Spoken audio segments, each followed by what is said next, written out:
So you just made Americans pay more for everything that comes from Canada because they showed a commercial you didn't like? That sounds like being a snowflake, if you ask me. They're posting, bro. I don't know if you're acting stupid or you're Oh, this guy DM'd me and asked me to debate. purposely just like misconstruing He's Deaf Noodles on Instagram, I think. what I'm saying. It did happen. Yeah, we had funding for things that are outside of the country for transgender balls, transgender plays, transgender balls. Yes, they exist. Of those people that are sitting in ICE detention facilities right now, how many do you think have been convicted of a violent crime? Well, 100% because they're all illegal. And I said convicted of a violent crime. It doesn't matter. It doesn't matter. Hi, I'm Isaiah Martin. I'm a former candidate for the United States Congress, and I'm here today surrounded by 20 MAGA Republicans. My first surrounding claim is that Trump's mass deportation plan is making us less safe.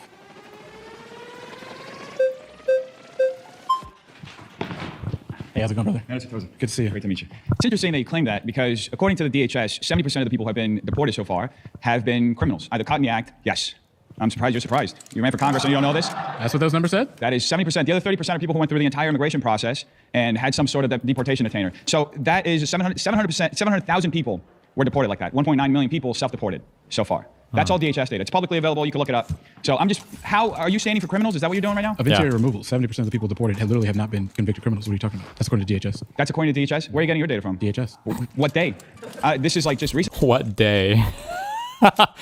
Last Tuesday, sir. Last from up to October or mid-October of this year. So we're going to need a fact check on this because I literally checked yesterday. Not convicted criminals. 70% of the people deported are not convicted criminals under interior removal.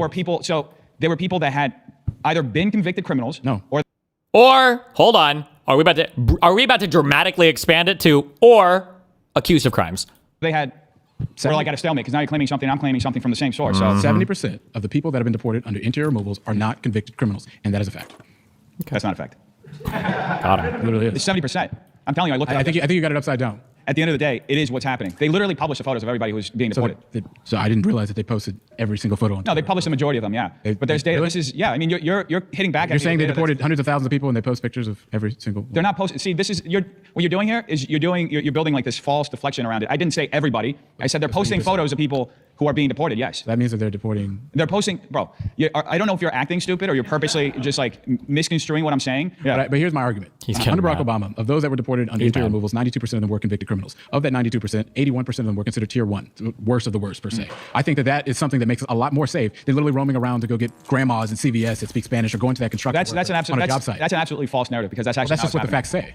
I mean, the facts just don't really care about reality. See, this is common with what the left does. You guys just the left loves facts? No. That's kind of how that goes? Again, that's not what you guys do at all. For anybody watching at home, this is what they do. They get a piece of data, they fabricate a narrative around it, and then they try to sell it to you as the truth, when in fact it's not.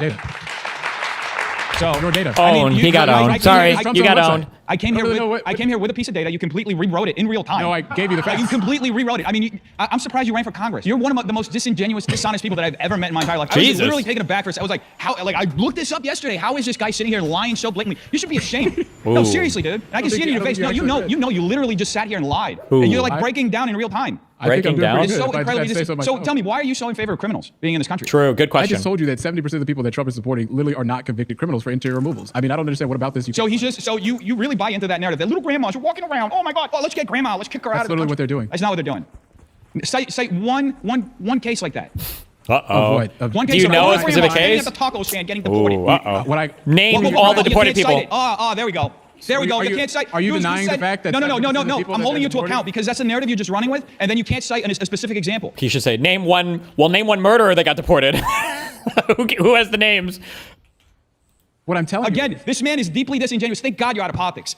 We don't need more lying politicians like you. Well, we don't need more lying politicians like you. I'm running for Congress too. I'm actually still in the race. Yes. In Hollywood, Glendale, Burbank, and Pasadena. We need people who tell the truth. We don't need liars like you. When this episode comes out and they show the fact check and you are miserably wrong, as you clearly I'm not going to be wrong. And they show this is going to be really beautiful when America gets to watch the fact that the person running to be your next congressman literally cannot read data. This guy's breaking down. He's like looking at the clock. Please get me out of here.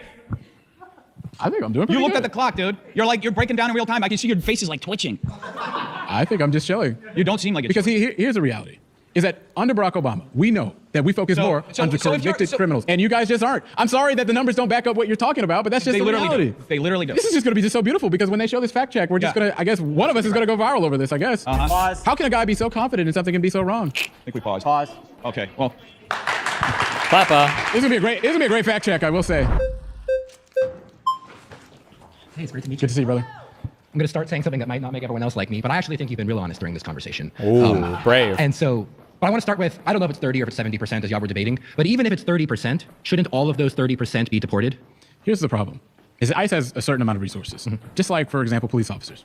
We have a lot of our officers focusing on violent crime. So when it comes to the limited resources that ICE has, I would say that it would make more sense to go after the worst of the worst violent terrorists that are in this country. We focus more on those folks under Barack Obama's administration, and I think that it makes more sense to go after those folks now. Because currently what we're seeing is an ICE is literally going to go get folks blanket across the country. It's leading to so many mistakes, like, for example, the grad student, the student that was a college student in Georgia that was literally detained in an ICE detention facility for 2 weeks, literally as a result of a mistaken identity. I don't think that that's something that keeps us more safe in this country. So can we start with points of agreement? I think that might be useful. Can we, regardless of how we get there, can we agree that those 30% who got deported should have been deported? The what? The convicted criminals? Convicted criminals. Yes. Which you said is 30. Yes. Someone said it was 70. Whatever. Yes. So we start there. Okay. Yes. So now we have to talk about the remaining, I'm going to say 70%, Yes. because I believe your stat. To me, it seems that those people are also making our civilization unsafe because they promote a culture of lawlessness. When you have a set of person, a category of person who is by definition an outlaw, they themselves have to be afraid of the police for normal things. And they encourage their friends then to be afraid of the police for normal things. And so you create a culture where people are afraid of the police because of things that have nothing to do with them. And so when these people are around, they actually make it such that the people near them can't be pro-police. And so if you deport the people who aren't criminals themselves, but who exist as a category of outlaw, and you remove this outlaw category, you no longer have this semi-enforced law situation, and then we can move to a place where we have fully enforced law. And so I think that we both agree that less crime is good, like obviously. And I think that when the best way to get rid of crime is to police crime. When you punish criminals, they stop doing crime. But you need people to believe in the police. You need people to love the police. You need people to want to be safe. Do undocumented immigrants commit less crime than American citizens? I think that's probably true. Yeah. But the problem is that if they get caught up in... So if they commit less crime, then how does that fill the narrative that you're referring to? For example, imagine I'm an illegal immigrant. I'm not. But imagine that I was. And some crime happened. In my opinion, the best counter to this is like, you don't really care about a culture of lawlessness. You kind of do. You don't really care as much about this. You really do care about the particular laws we're talking about, because there are some crimes. Well, are traffic infractions considered crimes? There might be a different name for these. Like if they don't write like an infraction, might be just not even a misdemeanor actually. But like there are some things where I don't actually believe that people gave a fuck about the constitutional arguments to the speeding cams.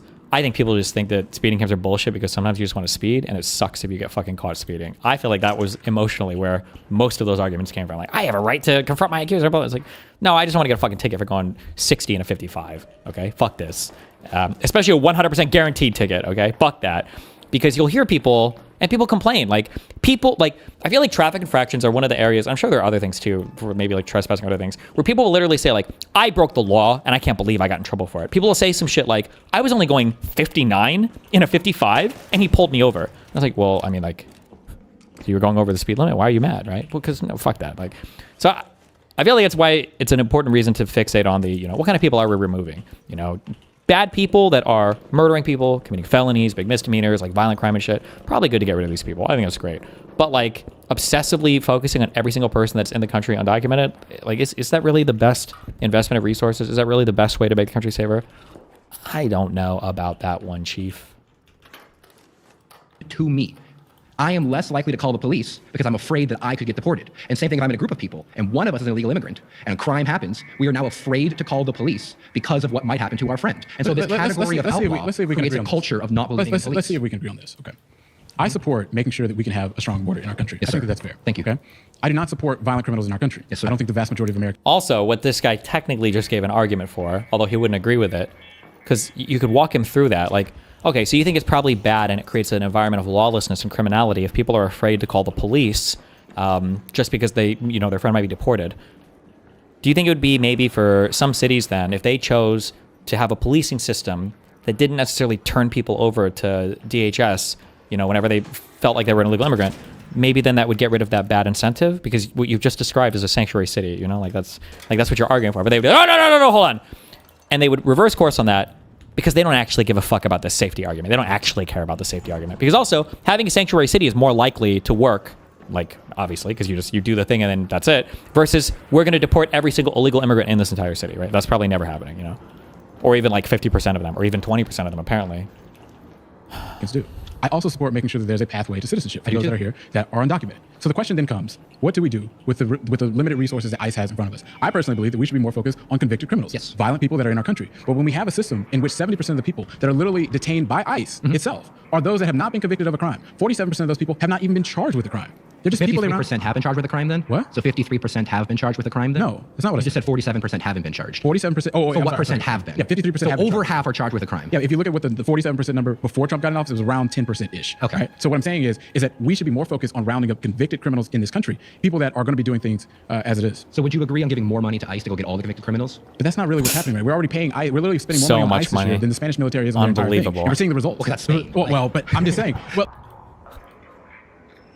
Sorry, hold on. If you're European, you don't understand that. He thinks that Spain has a population of like 500,000 people, probably.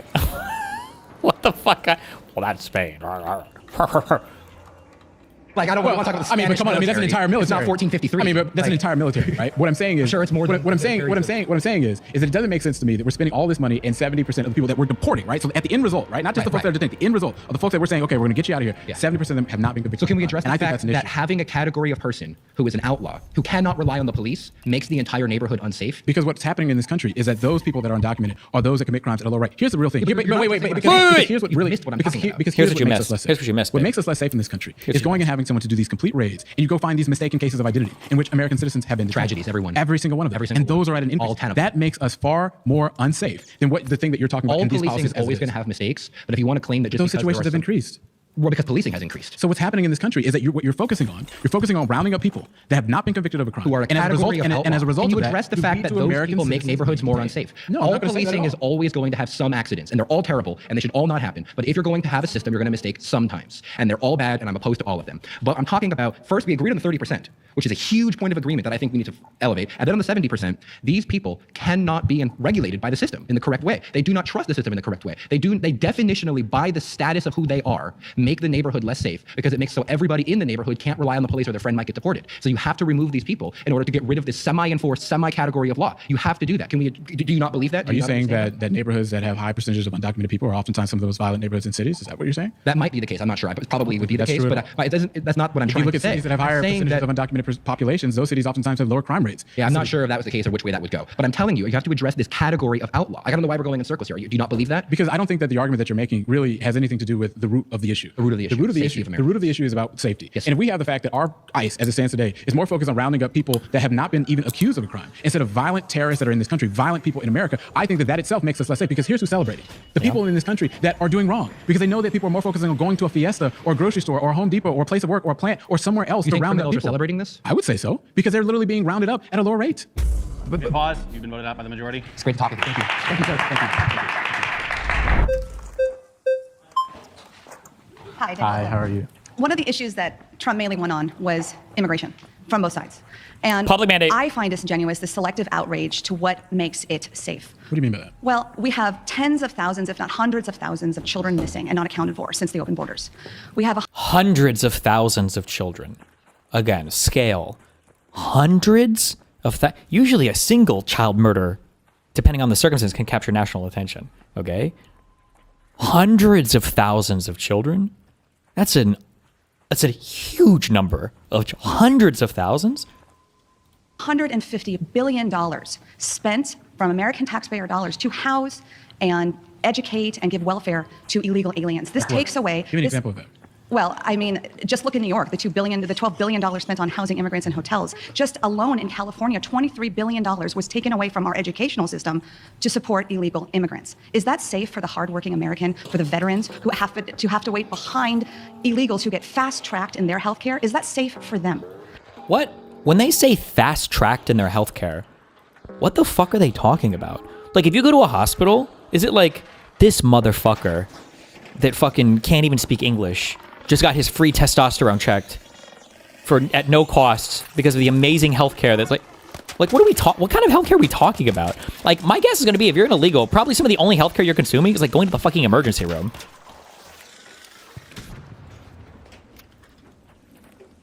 This guy, he got all the labs. This motherfucking dude comes in every Friday for his free MRI. It's fucking bullshit. Now, I probably find agreement with you that people who want to do it the right way, there should be less bureaucracy. There should be people who want to contribute to the American dream, who are here in good faith.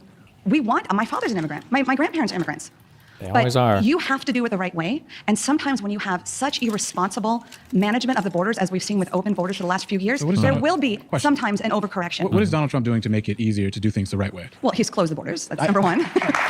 Clappa. So Whoa! what is he doing to make it easier to come across the border the right way? He hasn't. Well, done he's anything. making new policies Like where which well, ones? he has Like to what? ensure that He they're hasn't actually done asylum seeking. No, that's not what I asked though. What is he doing to make it easier for because you just said that you support making Legal it easier immigration. for legal immigration. Yes. Right? I think is. that we all That- probably should agree with that. No. What is he Not doing really. to advance that goal? Well, Only the white people. first thing you do is you have to cut off the huge drain of You said that. open border Now- policy where That's not what I asked you. okay, What has he done to make it and I easier to think immigrate? the Can you theme just tell me here- one the theme thing? here Nope. today Nope. is he shut Nope. the borders. That's not what I asked you. But that's a major thing. You I asked have to what start at the root specific cause thing and is go he from doing there. Well, to I make mean, it easier for people to legally come into this country. well, I know when he was in the first term, he I'm had not the talking- remain in I'm not Mexico talking- policy. I'm not sure of the exact policies, but what he's doing is nothing. working. He has Nothing. Again, you're skirting away from the issue. So nothing. Americans Nothing. put Trump in office because So they if a saw central if pillar- Kamala was still in office, we would have open borders and it would be even more unsafe. If a central pillar to Kamala. your argument is making Kamala. it easier for legal immigration into this country, and you cannot tell me one specific example of anything what he's I, doing what for I, people what to I come said across was, legally, what and how does any you're of that turning make my any words sense? around. I do think it should be easier for the right people to come in legal So then ways. what is he doing to advance that? But again, Nothing.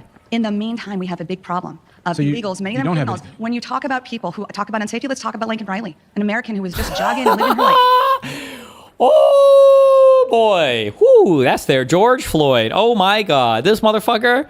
Damn, they have ridden this girl's fucking corpse through the planet, through the crust of the earth. Oh my God. Talk about beating a dead horse.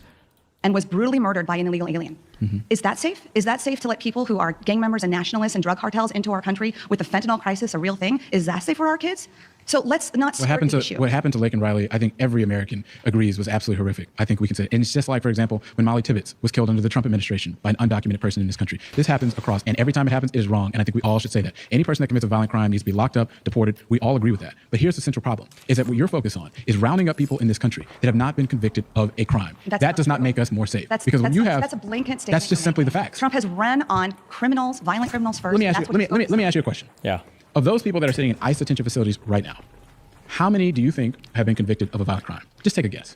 I could not. I trust clue. the Trump Take a administration. guess. I Just don't throw a know. number. Just take it. What do you think it could be? Well, 100% because they're all illegal. And I they've said had convicted of a violent Ah, there it is. Always do that.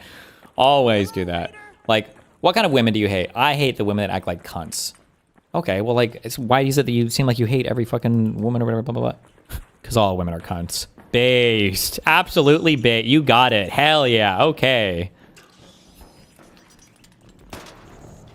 It doesn't matter. It doesn't matter. I said, how many have been convicted of a violent crime? Why have Owned. they not filed the papers? I Why are they just taking advantage of the asked system? you. Yeah, It just doesn't fill out the matter. papers. It's so percentage easy. Of these 100%, you think only, Because if they're there only illegally. 5% of the people in ICE detention facilities today have been convicted of a violent Are they crime. here undocumented? 5%. Are they here undocumented? 5%. 5%. Are they Not here all of them. Wait. Are they here undocumented? Not all This of them. screams about what people are seeing in this country. You literally believe that 100% of the people If in they're ICE detention facilities undocumented- have been convicted of a violent crime. Okay, Only not violent. 5%. I said a crime? I Is asked that they're you about violent undocumented? crime. I don't know the statistic of violent crime, but do you I just understand why asked they're there you. in the first place? You just told me that Okay. number was 100%. Okay, they're undocumented 100%. Boom. The priority, That's we should not all true. agree on, should be violent crime first. 95% of the people in ICE detention facilities have not been convicted of a violent crime. I don't think that's a true statistic. That's a fact from DHS itself. I don't. Pause. You've been voted out by the majority. Please take your seat. Got him.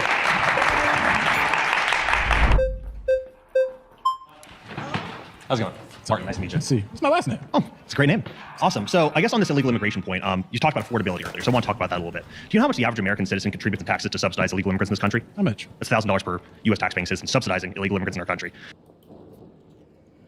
2023 report by the Federation for American Immigration Reform estimated that illegal immigration cost U.S. taxpayers on a net average of $956 per person.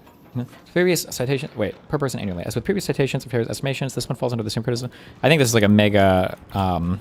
I would have to evaluate the thing before just saying it, but I'm pretty sure on blanket, like FAIR always gives like pretty contentious estimates related to immigration. We also talked about affordability earlier. You're talking about federal taxes, right? Yes. Why are house prices so expensive right now? We haven't built enough over the time. Well, I mean, that's part of the reason, but I would say another part of the reason is because we've had 10 million people enter our country in the last 4 years who aren't supposed to be in our country. And guess what? When you kick out, according to the admin, 2 million people.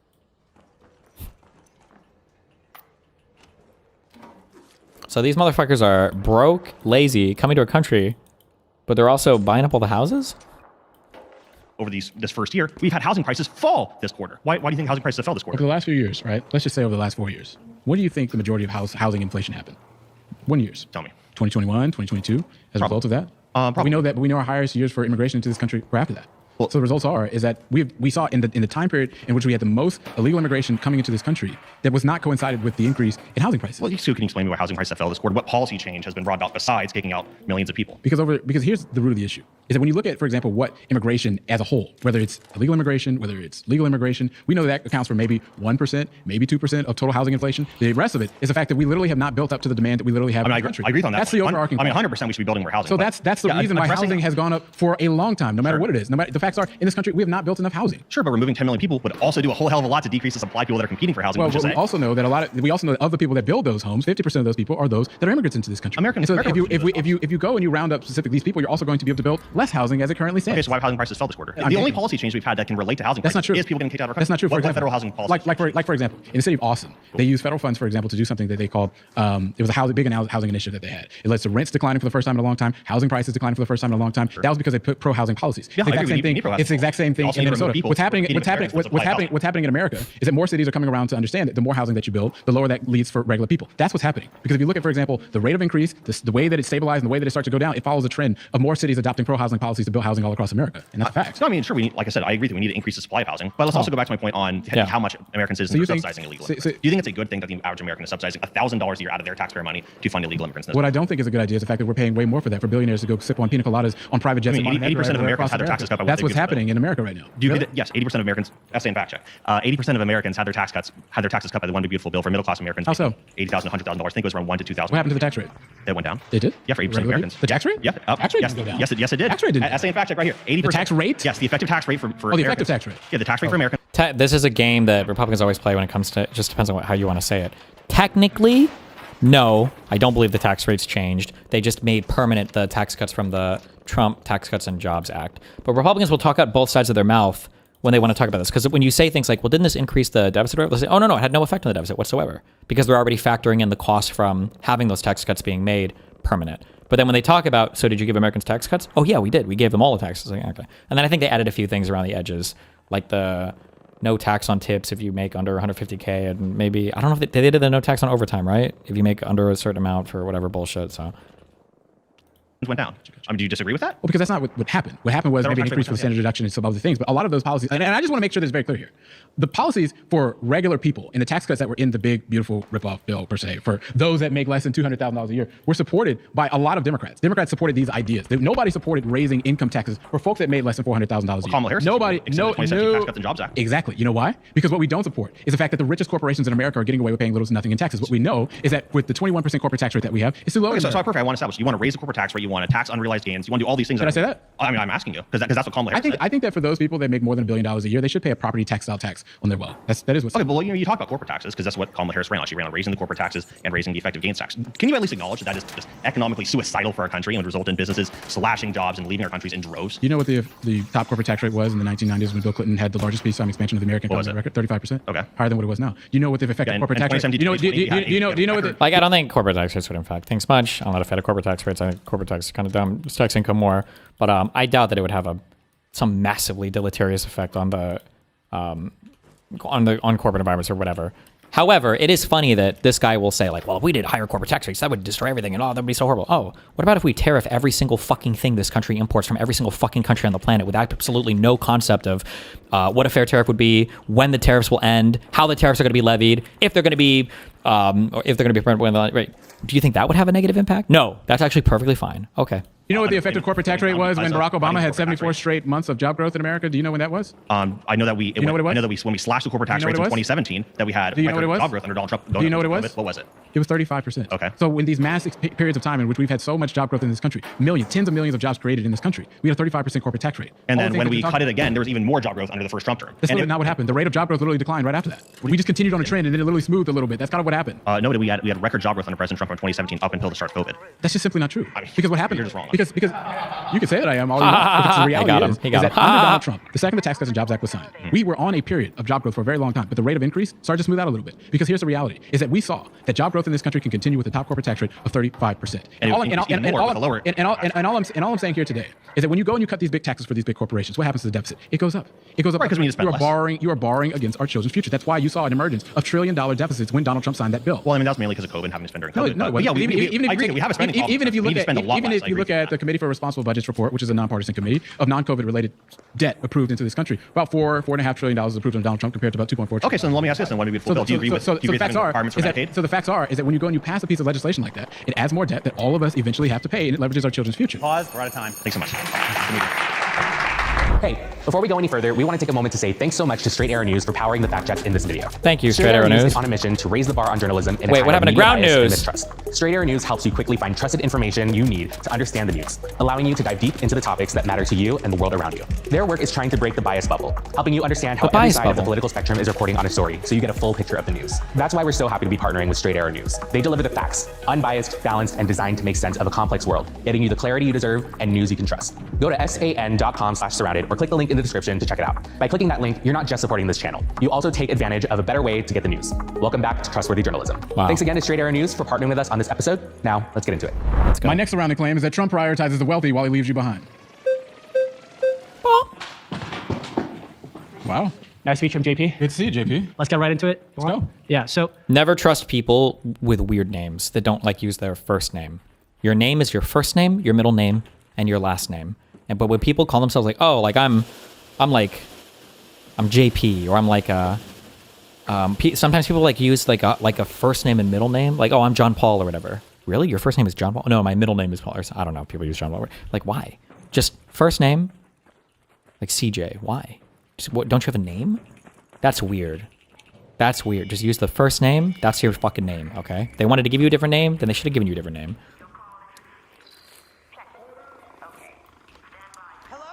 I think that I can see your claim. I want to hear you argue it a little more if you want.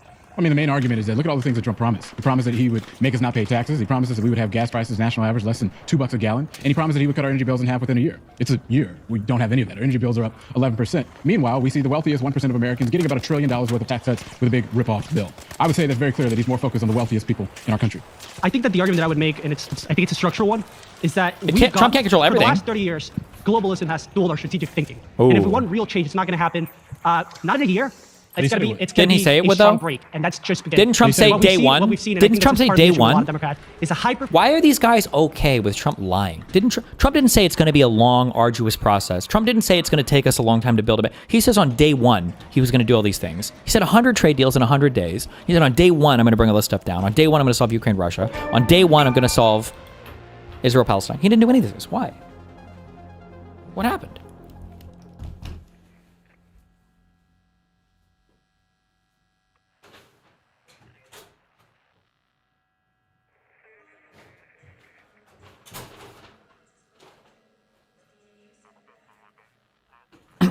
Really makes you think. It really gets the noggin jogging, in my opinion.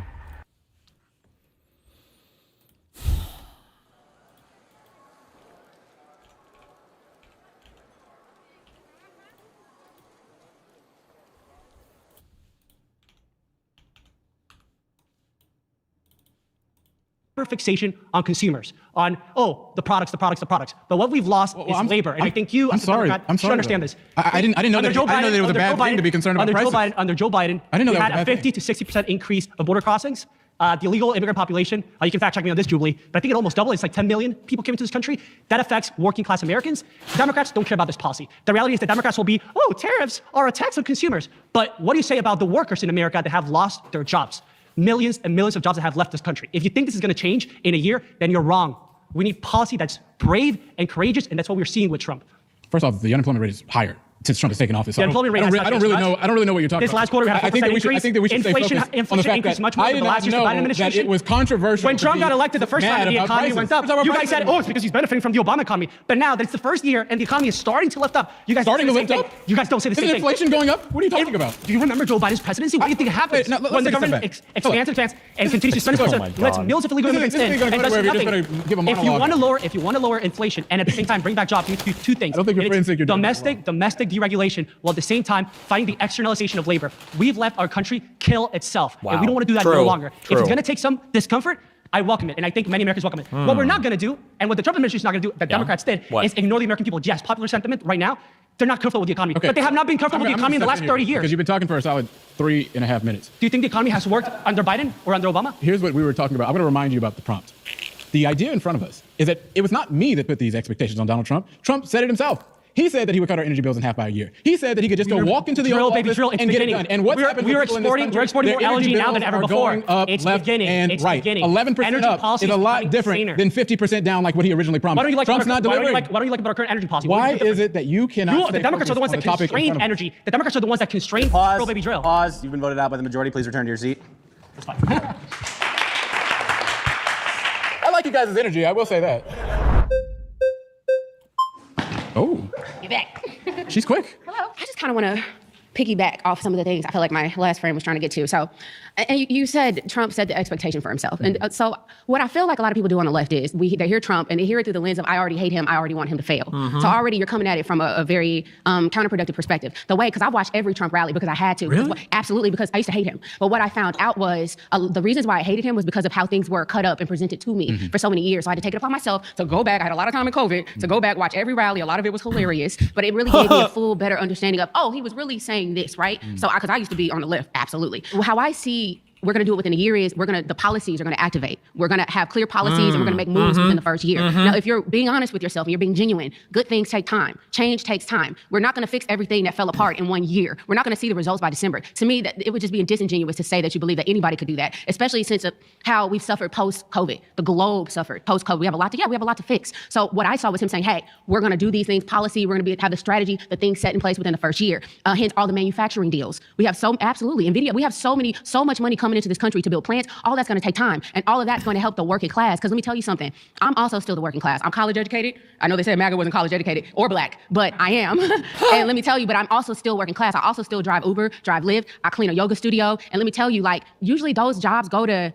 and no offense, but a lot of illegal immigrants. To be, let me stop you. So first off, I acknowledge that you work hard, right? That is a lot of work, and I want to salute you for that. But the reality is that a lot of people in this country listen to Trump rallies, and they heard him say specific things, and that's what informed him that's what informed them to go and make the decision to vote for him. The reality is that when you make promises, you're going to be graded on whether or not you keep them. And the reality is that he promised that he would cut our energy. Why do these people talk like this? I would have walked away if anyone decided to start a convo like this. I can't prove it, but part of the Tesla shit recently, where they said they're cutting back on, I think, all their car models except for one, the Model E or something. I think that we've already had, maybe 4 or 5 years ago, I think we've already had these kind of like cyborg people who have, skin, they look real like the Terminators or whatever, who have already been implanted in society, who make videos and stuff. And there is this very specific archetype of these people. So you have to be some kind of minority. Usually black, but it can be an other type of minority, like a woman or whatever. Usually black, sometimes women. I don't know if they ever do white women. No, I don't think. It'll usually be a minority for skin color. And then what you do is you make Instagram reels, you make TikTok videos, you make X videos, and they all follow the exact same type of format, right? So it'll basically be, I grew up my whole life, and I always voted Democrat. My family's working class. We were in a labor union. We always supported Clinton. And, in 2016, I hated Trump just like every other liberal. And I'd always heard these horrible things about him from mainstream media. And, I supported Biden and everything else. And then COVID really opened my eyes. Or some content creator really opened my eyes. Or somebody in liberal media said something and it really opened my eyes. Or I saw an episode of Joe Rogan and there was a guest on that really opened my eyes. And then when he did that, I went back and I looked through all of the old Trump stuff and I actually realized Trump was actually speaking truth to power more than I ever realized at the time.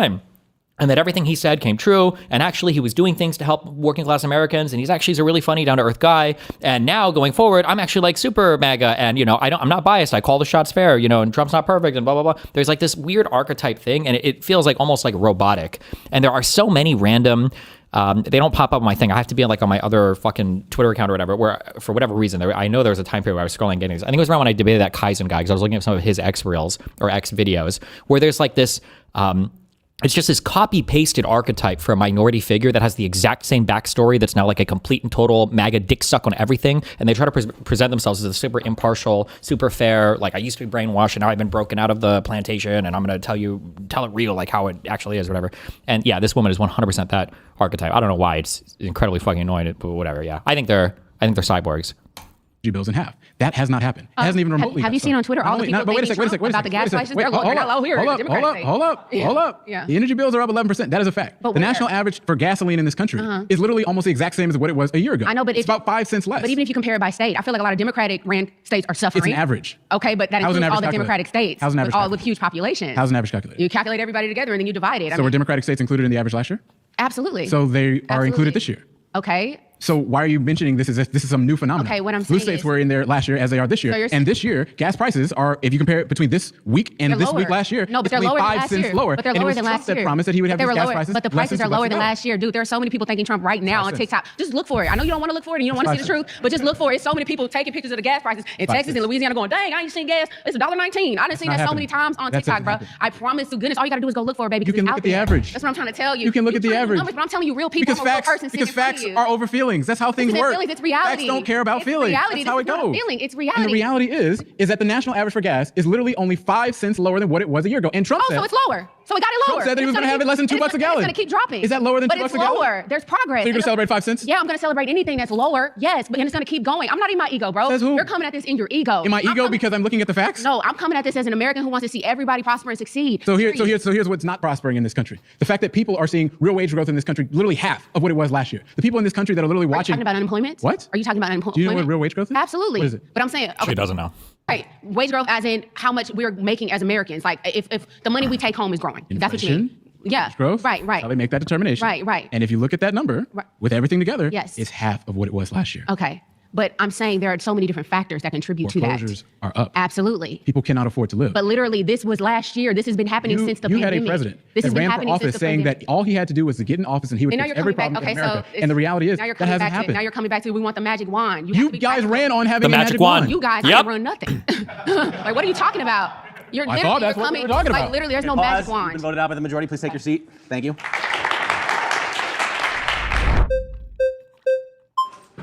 Sorry, guys. Hi, how's it going? Nice to meet you. I just wanted to piggyback on something that was said before about like the average of gas prices. Yeah. So I know about this pretty well. So I'm from Washington State, and we had something called the Climate Commitment Act done by our Democrat-run state, which actually raised our gas prices since last year. So when you talk about the average only going down that much, it has gone down in a lot of other places in the country, but it's actually gone up in several blue states. So that's probably why you're seeing the average not go down by as much. So a lot of blue states live in insulated bubbles where they're not even getting the effects of some of the benefits of Trump's policies like deregulation for energy. Did blue states have gas taxes last year? No, it was a new. Well, what we had is the CCA was introduced from 2022. The people tried to repeal it through an initiative. We gathered almost 2.4 million signatures, and it was declined by the. Did blue states have gas taxes last year? I can speak to my blue state. Yeah, we had. It was a new gas tax that we tried to repeal. Blue states, as in California, Washington, other places, have had gas taxes for a long time, and they literally were in the national average last year, and they're in it this year. If you look at states like Texas, for example, that's a state that does not have this particular act that you're mentioning. Gas prices might be lower by 10 cents, 7 cents, 8 cents, something to that degree. The reality is that Trump promised nationally that he was going to bring the national average of gas less than $2 a gallon. That has not happened. But here's what he has delivered on. Here's what he has delivered on. Trillions of dollars, $3.4 trillion worth of tax cuts, $1 trillion of which flowed to the wealthiest 1% of Americans. He can keep promises to his rich donor friends, but he can't keep promises to people like you. I'm more concerned with. I think that's the reason why Republicans are struggling across this. I don't really care if the rich are getting richer as long as the middle class and lower class are also taken care of. I don't believe in this whole idea that it's a zero-sum game and that in order for the poor to do better, the rich have to do worse. Is that what I said? No, but that's kind of what you're implying because we weren't even talking about. That's not what I said. We're talking about what affects people like me, right? Well, so gas prices affect people like me. What affects people like you is that Trump has not delivered on his whole promise of just wiping a pen on a piece of paper and then lowering people's gas prices. What he has not delivered on is the fact that literally people have their energy bills that are going up left and right. Inflation is going up. Food prices are going up. And in my Democrat-run state, they voted to increase everywhere across this country. Right. The reality is that you guys ran on an agenda. If you want to LARP as poor people, gas prices are not the thing that fucking poor people ever fucking care about. They might say it because they're retarded, because poor people are retarded. I love them. But it's rent, it's your car payment, and if you have kids, it's childcare. There's never in the history of all of fucking working poor kind been like, last month gas was $2.50 a gallon. It went up. It's $2.65 a gallon. My shit is fucked. I can't afford to live. Oh my God, my fucking life is fucked. It's just not. It's just the most retarded fucking obsession. Americans are obsessed with like low gas prices. But like, if anybody's had parents who are like this, my grandparents are like this. Americans are so retardedly obsessed with gas and gas prices. They'll be on some shit. I remember my grandparents used to do this all the time. It'll be like $1.95 gas at like the Amco. But if they go, like 5 minutes down the street or whatever, they can get like gas for $1.93. And it's like, I'm sorry, how many gallons are going in your station wagon? You're putting like what? I don't know, in a station wagon, like 15 gallons of gas. How much money? You're saving 30 cents. Was this worth the 5-minute drive? Really? Like, it's fucking retarded. Americans have this retarded obsession with gas prices. It's like the dumbest thing. But it's like, in the grand scheme of your finances, it's not the thing that's fucking you is going to be rent, especially if it increases. It's going to be car payments or car fuck up, and then stuff related to childcare, because daycare and shit, that shit is expensive. You ran on an agenda of lowering people's prices, and you did not. Okay. You didn't do that. Oh, but we didn't do that across the board. Okay. No, now, you didn't. Well, That's when what a you look national average is. Sure, I understand that, but you're completely ignoring the factors that come into play in those individual states. In my state, just like they voted to raise the gas tax for the gas you fill up in your car, they also voted to increase the gas for your natural gas that you use to heat your home. That affected small businesses. That affected immigrant small businesses more than anybody. You're not listening, actually. Because as soon as I gas tell you something that actually affects the average middle, it's irrelevant. Middle class is irrelevant. I never said that. Well, I'm trying to talk about what affects the middle class. You're talking about billionaires. Because here's what I said. Okay. What I said was that the national average is comprising of all 50 states. Sure, I get what different states have different policies. And the reality is that some of these states that you're mentioning literally had gas taxes last year as well. They were also included in the average that Trump was lambasting, saying that it was so high and that he was going to get into office and completely change that. He said states that. have state So the rights, reality, Trump just can't come into a state well, that and was say, his promise. Okay. That's what he said. Oh my God, he's saying Maybe he should have thought about promising something that he couldn't deliver on. Okay, sure. Every politician should think about that. What So then politician that's has what we're delivered on talking everything about. that they've done? That's the Realistically. point. So the point is, you're harping on this one thing and avoiding the actual thing that states are being mismanaged by Democrat-run states, from the governor down to the Senate to Congress and mayors. I just won an election up in Snohomish County in Washington. Shout out, Aaron. And we won, one of the only Republicans to win in our state. And we did that by communicating to the people and actually figuring out what they want and being an open book and not being this insulated, we know better than everybody and we're going to try to, manipulate your life into what we want it to be. That's not how it works. what were some of the things that you guys promised? What we promised? We promised to actually, we didn't make any promises to any sort of like donors or builders or anything like that. What did you say that you would do in office? That we would listen to the people and that we would, the biggest complaint about people was permitting. Permitting takes too long, and people were complaining about housing, that too much multifamily housing was being built. Well, guess what? If you make permitting so long and arduous, builders only want to build multifamily because it's going to take years for the permit to go through. They're not going to get their money back unless they make this building a multifamily thing. Right. So if you were to be in office. I'm sorry. This might be like advanced Pacific Northwest Republican dog whistling. Why would you not want more multifamily housing? Is it just because of like Hispanic people breed too much and have too many kids, or what? Why would you not want multifamily housing? You have to have all those single family homes clogging up all of your fucking geography. Uh-huh. And you didn't deliver on that. Sure. What would you think? I would want to be held responsible for that. And I criticize Trump for that. I'm not here a sycophant. Should be held accountable if they don't deliver on what 100%. That's what we have elections for. Absolutely. Yeah. So the point is the whole reason why we're having this conversation is because you guys, the Republicans, have not delivered on what they said that they would deliver. Food prices are up. Energy bills are up. Everything is up. Yeah, the energy bills and gas prices are up in my state because of Democrats. Because the point is that like, that's just facts. We're talking about national averages. This is rhetoric. This actually means so little. So it means so little to that person that goes to the grocery store and realizes that they can't afford anything. It means so little to the person who's losing jobs left and right. It means so little to the person who's seeing $2 gas in other parts of the country and they're paying $5.25 a gallon. That's who it means a lot to. Okay. It means a lot to the people that are single moms needing to like go take their kids to the doctor's appointment. What state are you referring to that's paying $2 and something a gallon? Like Oklahoma, Tennessee. I said in Arizona, I paid $2.80. In Arizona, okay, if you look at the state average for Arizona, it's about maybe 10%, maybe a little bit lower, but it's not, but we don't even know that. Okay, we don't even know that it did lower, but just not as much as you wanted it to lower. Because that's what you. I don't get what your point is. Because that was your promise. I don't get what your point is. That's what you. Arizona's right now seems like slightly above the average. At $2.90 a gallon is the average today. Today's Arizona average is $3.09 a gallon, so a little bit higher.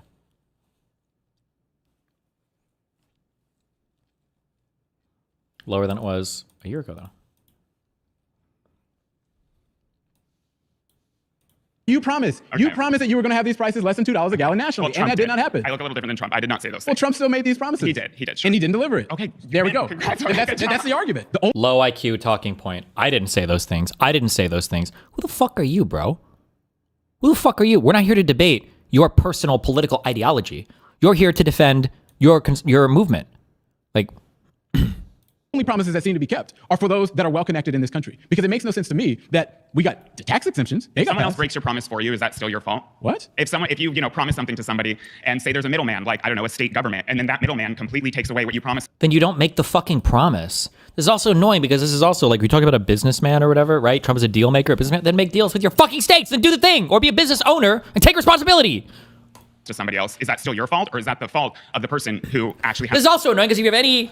I will lean on my food service experience, okay? Yeah, I worked in a casino for 2 years, okay? So that makes me the man of the people, the working class, okay? Everybody that's worked in any type of supervisor or team lead role, imagine if you say, hey, manager, my team can deliver on this product in 2 weeks, and then it doesn't happen. Your manager's like, hey, what's going on? And you're like, well, let me tell you, I got some tea. We're going to go to lunch. I'm going to serve up all this great tea about how worthless my fucking employees are. You're just going to get fired. What do you mean? Why are you blaming your employees? It's your fucking job, motherfucker. You gave me the timeline. If you need to change it, then change it. Or fire your people and get new people. Like, Trump can't make a promise knowing that there are other people that might impact that, and then do nothing to work with those people, and then say, well, I couldn't do it because those other people, got in my way. You made the promise, motherfucker!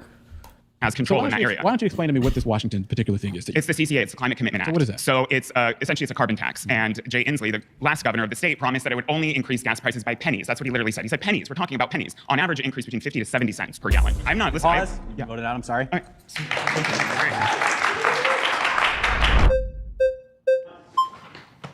Isaiah. What's up, brother? Oh, Robinson. Thank you. Hey, man, I'm going to be honest. Everything you've said up here sounds really disingenuous and one-sided. Where were you when Joe Biden's inflation raised to 9%? Where were you? Why did that happen? What the fuck? Joe Biden's inflation. He should just ask a million. I just want to hear this over and over again. You should make the whole conversation. What do you think were the big things that led to Joe Biden's inflation? Government spending. Oh, so why was the government spending there? Liberals wanted to spend money. Why? What was going on? You when Joe Biden's gas prices were $8 and $9? Where were you when the middle class was forced to stay inside and was forced to shut their businesses and the richer got richer and the poor got poorer? That was the real disparity. Stay inside? Businesses closed down? Whose presidency was that again? When did that happen again? There. And now you're sitting here complaining 9-10 months into a presidency about how he hasn't done what he's promised. Give the man a break. We just came out of the worst economy that's ever existed. 2.7.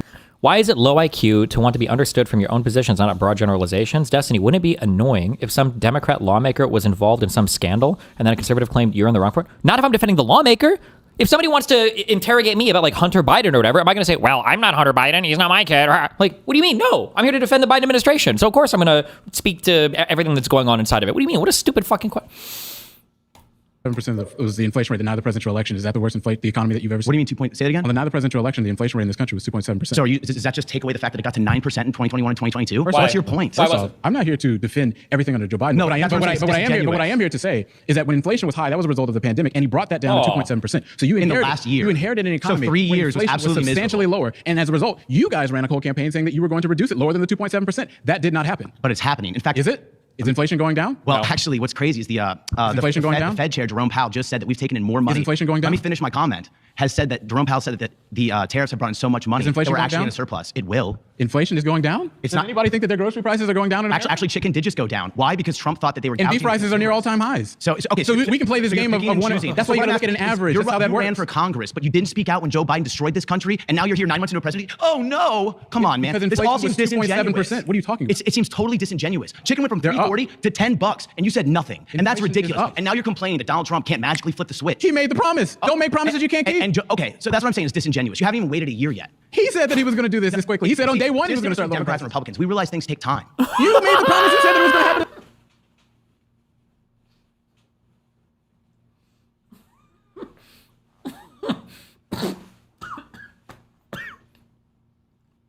This man is trying to fucking kill me. We realize things take time.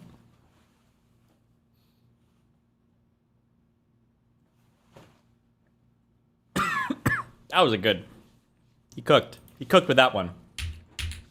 Hey, the promise. Don't make promises you can't keep. Okay, so that's what I'm saying is disingenuous. You haven't even waited a year yet. He said that he was going to do this quickly. He said on day one he was going to start lowering Democrats and Republicans. We realize things take time. You made the promise and said that it was going to happen in less than a year. Everybody makes promises, my man. Let's be. Oh, okay. No, you're not. Again, this is why I think you're disingenuous. You're laughing at me. Did you win your Congress? Brother, we're talking about the fact that inflation. No. I'm saying maybe you didn't win because you're disingenuous. And now we have inflation that's going up. Okay. I don't think so the gas prices nationally are beneath $3 a gallon, lower than they've been in years. And you're sitting here picking issues. Again, you're complaining that it's 5 cents lower. And going back to my man's point right here, Gavin Newsom also introduced a new tax this year that raised prices again. So when you have Democrats that are counterintuitive to the success of this nation, they're destroying it, not Republicans. In fact, every single judge that sued Donald Trump. So why have we not seen similar increases or decreases, for example, in Texas? Texas hasn't seen. Texas just got under $3, I think. People are talking about it right now. It was less than $3 last year, the state average. The state average was less than $3 last year. We'd love to see the Jubilee fact check on that. And I will be correct. Okay. He's right. Rip. I hope you're right. But the national average is below.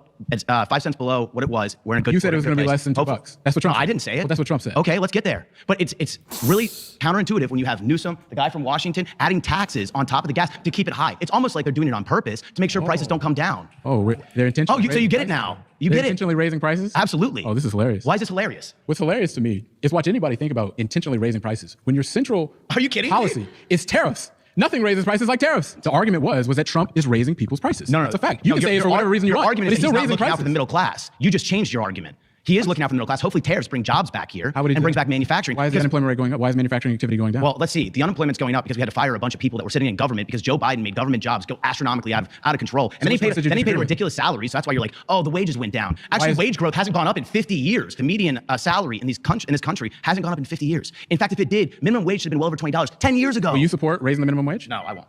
Now he's killing me. I'm not going to survive.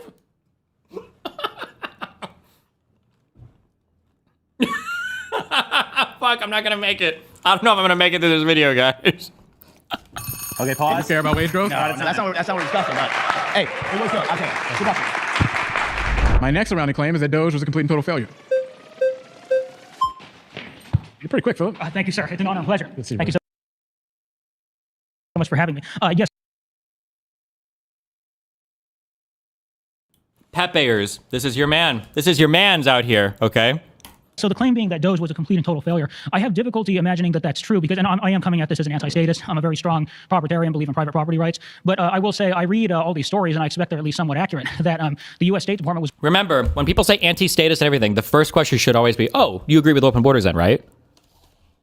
running global programs all over the world for, all kinds of absurdities, like they were promoting transgenderism in places like Nigeria where the people clearly don't want it. The people of Nigeria are often very conservative. They don't agree with this stuff. They're promoting... Well, they were doing it through like education programs, primarily targeted at younger university students because they're trying to take hold of the United States government was funding the State Department, yes.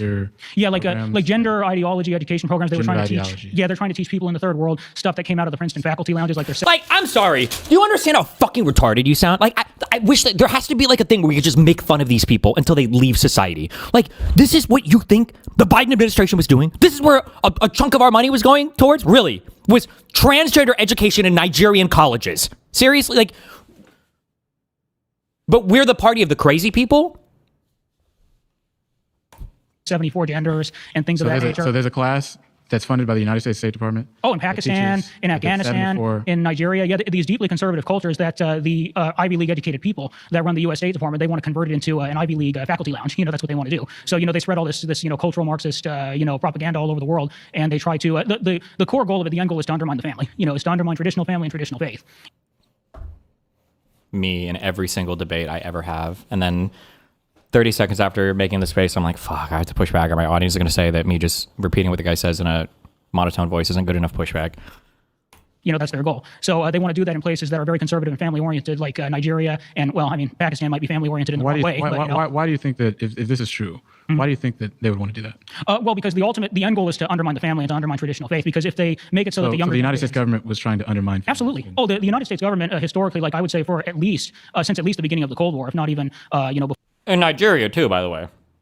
We don't want to just fuck up U.S. families. We want to fuck up families in Nigeria. For that, they've been some of the chief promoters of cultural Marxism and, policies and ideologies and philosophies that are designed to undermine traditional faith and traditional family throughout the world. Oh, yeah, absolutely. No, the U.S. government overwhelmingly, especially for the past, probably 3 generations of Americans, it's overwhelmingly been a force for global evil. Really, it's an evil empire. It's really interesting to me because the last time I checked, I think the DOGE was created to cut spending in the United States. Yes. And what has happened, depending on who you ask, $7 billion, $2 billion, somewhere between there is that number. It's a drop in the bucket. Do you know what that total percentage of that is the United States budget? Oh, it wouldn't surprise me if it's below 2%. Like 0.1%? Yeah, no. From a fiscal standpoint, it was certainly a failure. But what I'm saying is from a culture war standpoint, I think there were some successes. When it comes to cutting spending for Americans in our country, right, it was a complete and total failure. Close to a total failure, yeah, when it comes to actually cutting spending. So that was the goal, right? So it was a fucking failure then, right? Can we agree on that then? Yeah, I guess then we would agree. On the fiscal level, yes, not necessarily on the culture. I'm glad we could agree. Or not necessarily on the broader philosophical. Because what also happened as a result of this was spending. The Trump administration went and pushed even further wasteful spending. Like, for example, the $1 billion that they're about to spend or currently spending to rename the Department of War. I would say that's a pretty wasteful group of spending. Yeah, I would say it probably is. $1 billion to retrofit. By the way, hand to God, gun to head, less than 1% of Republicans had any fucking idea what USAID was before DOGE decided to make it their fucking... I guarantee you, no motherfucker had any fucking USAID. What the fuck is that? USAID? I don't know. What is that? Is that like international charity or something? I don't fucking know. Nobody knew anything about USAID. And then all of a sudden it's like, USAID is the #1 funder of cultural Marxism, trans ideology, destroying the family unit across the entire world and wasting our money and spending it all on... a plane from Qatar. Yeah, I mean, That's pretty wasteful, if you ask me. Republicans are very wasteful spenders too. They certainly are. There's no question. I think we agree. We effectively, and you might even agree with this too, to a great extent, we have a uniparty in this country. The only real separation, I would say, between Republicans and Democrats is really on the culture war issues, and this is where Noam Chomsky was correct. He said that, we've reached a situation in America where the major parties have no choice but to run on culture war issues because economically, to a great degree, they're indistinguishable. Well, what is true is that we see these mass increases to the deficit and then, for example, the national debt when Republicans take office, largely because they blow a donut hole in the deficit by giving tax cuts to the richest people in America. I think that that's something that just needs to stop. Well, I mean, I'm anti-tax and anti-status, so I don't think that anybody should pay taxes because I don't think that there should be taxes, and I don't think there should be a state that has to be funded by taxes. Are you for open borders? Please ask him the open borders question, please. This guy sounds crazy, and if he might actually own it, please ask the open borders question. Please, please, please. Should there be any taxes? No, I think that society should be governed by voluntary private associations designed to protect private property rights. Did you fly here to Los Angeles? No, I'm from around here, if you can believe it. So, yeah. Interesting. Yeah. Did you drive here? I got driven here. You got driven here? Yes, on what? yes, On the roads, right? Oh, yeah, no, Why not just say you drove there, bro? Oh, no. By your mom? I'm sorry.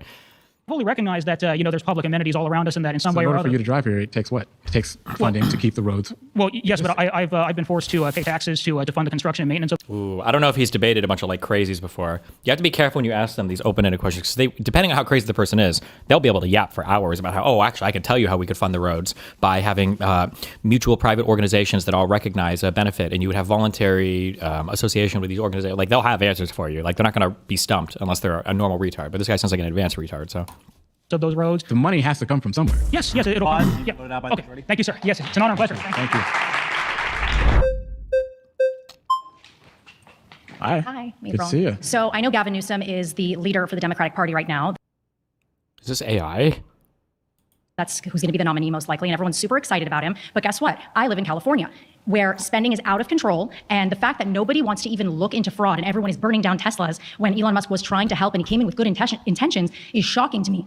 Gavin Newsom cannot find right now $24 billion that he spent on the homeless when actually they increased the homeless now by 20% because all they do is just keep building housing and hiring developers. These two developers now have been indicted because they've been spending all their money on Coachella tickets and Birkin bags, private jets, vacations, you name it. Well, last time I checked, I'm not really here to debate the record on Gavin Newsom and what happens in California. I'm here to talk about DOGE and what has happened in the federal government. And as a result of these policies, you've cut maybe 0.1% of the federal budget. Meanwhile, you've just gone and spent everything else. You now have, for example, like I said, $1 billion to rename the Department of War. You now have, for example, the fact that they're spending money, about $12 billion for farm subsidies because the tariffs were just that bad. So it's all a wash. So I don't really understand. Well, nobody let him do his job, how is it that you guys are actually cutting spending? So he said that Elon said that it was somewhat successful, and the only reason he wouldn't do it again is because everyone burnt down his Teslas and tried to destroy his business that he started. $100 to $200 billion in zombie payments is what he said. I have a question. Yes. Did you get your $2,000 DOGE check? From the tariffs? From DOGE as a result of all the spending? Or from the tariffs, actually, because I think Trump actually floated the idea of a second check as well from the tariffs, I think.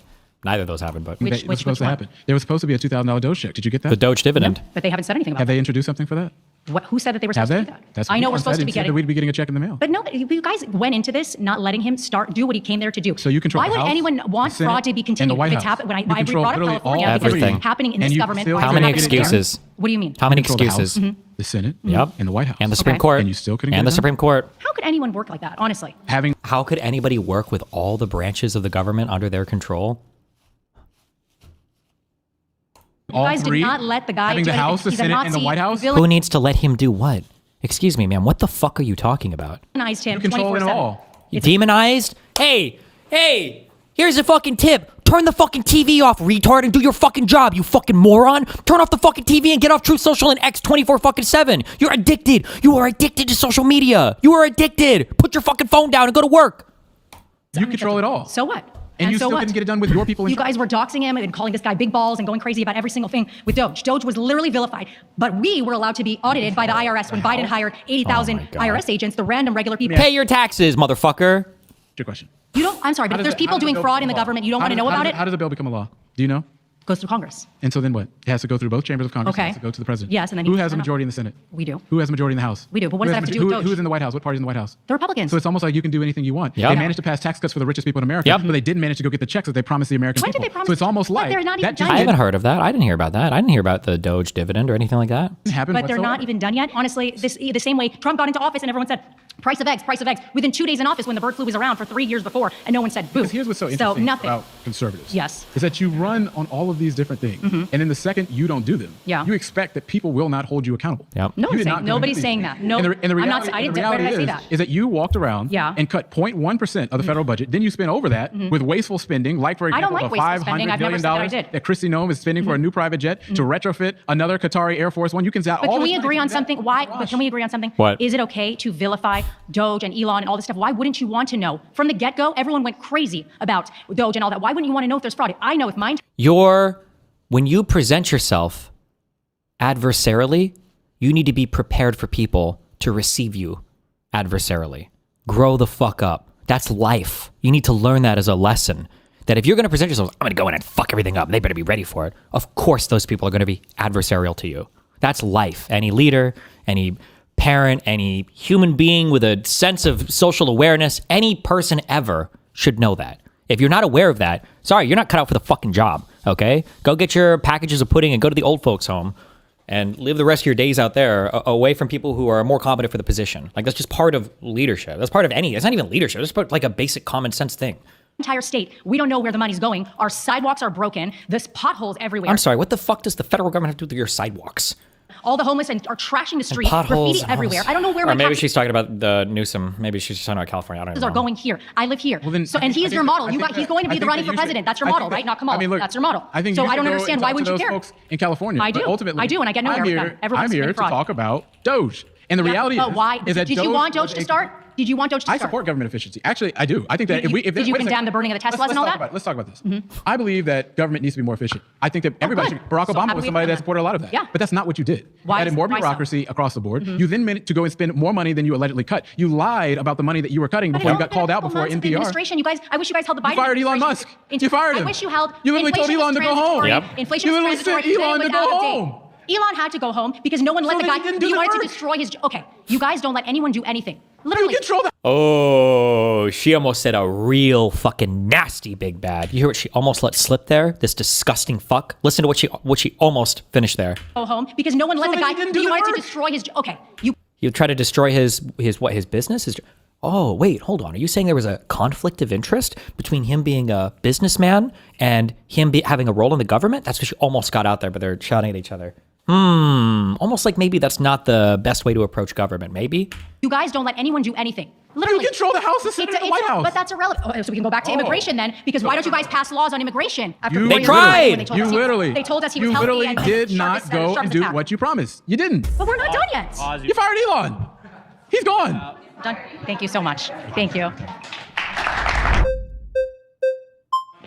What's up, man? Scotty. Right. Nice to meet you. Scotty. Yeah, so Scotty Pippen. Yep, come on now. Honestly, I kind of want to start off like, why was DOGE even in this? Honestly, when we all saw the prompts, I went, what the heck? Why nobody talks about DOGE anymore, right? I think we both can agree, right, that I do think Trump shouldn't be spending those things on the Department of War, right? Shouldn't be spending all that money, right? But Hunter Biden stories, 5 years. Special White House office headed by the wealthiest man on the planet that purchased the largest news-related social media feed in the world to advertise for Donald Trump, who gets a special role to audit the budget of the entire government. Why do we have to talk about that? Come on. He's gone like 6 months ago, bro. Seriously? Like, actually fucking...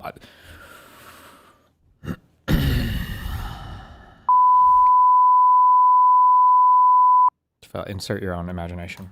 But Democrats did the exact same thing. And when you look at DOGE, the core of it was good. We're trying to get rid of government. The core of it? The core of it was good? Oh my God. What a fucking loser. Imagine, again, any Democrat with any type of messaging like this. Give me a fucking break, dude. Spending. That was the whole point, right? And so when you look at your prompt, can you say your prompt again one more time for me? DOGE was a complete and total failure. Complete and total failure. Now, can I look at you and say DOGE was a complete success? No, I can't, right?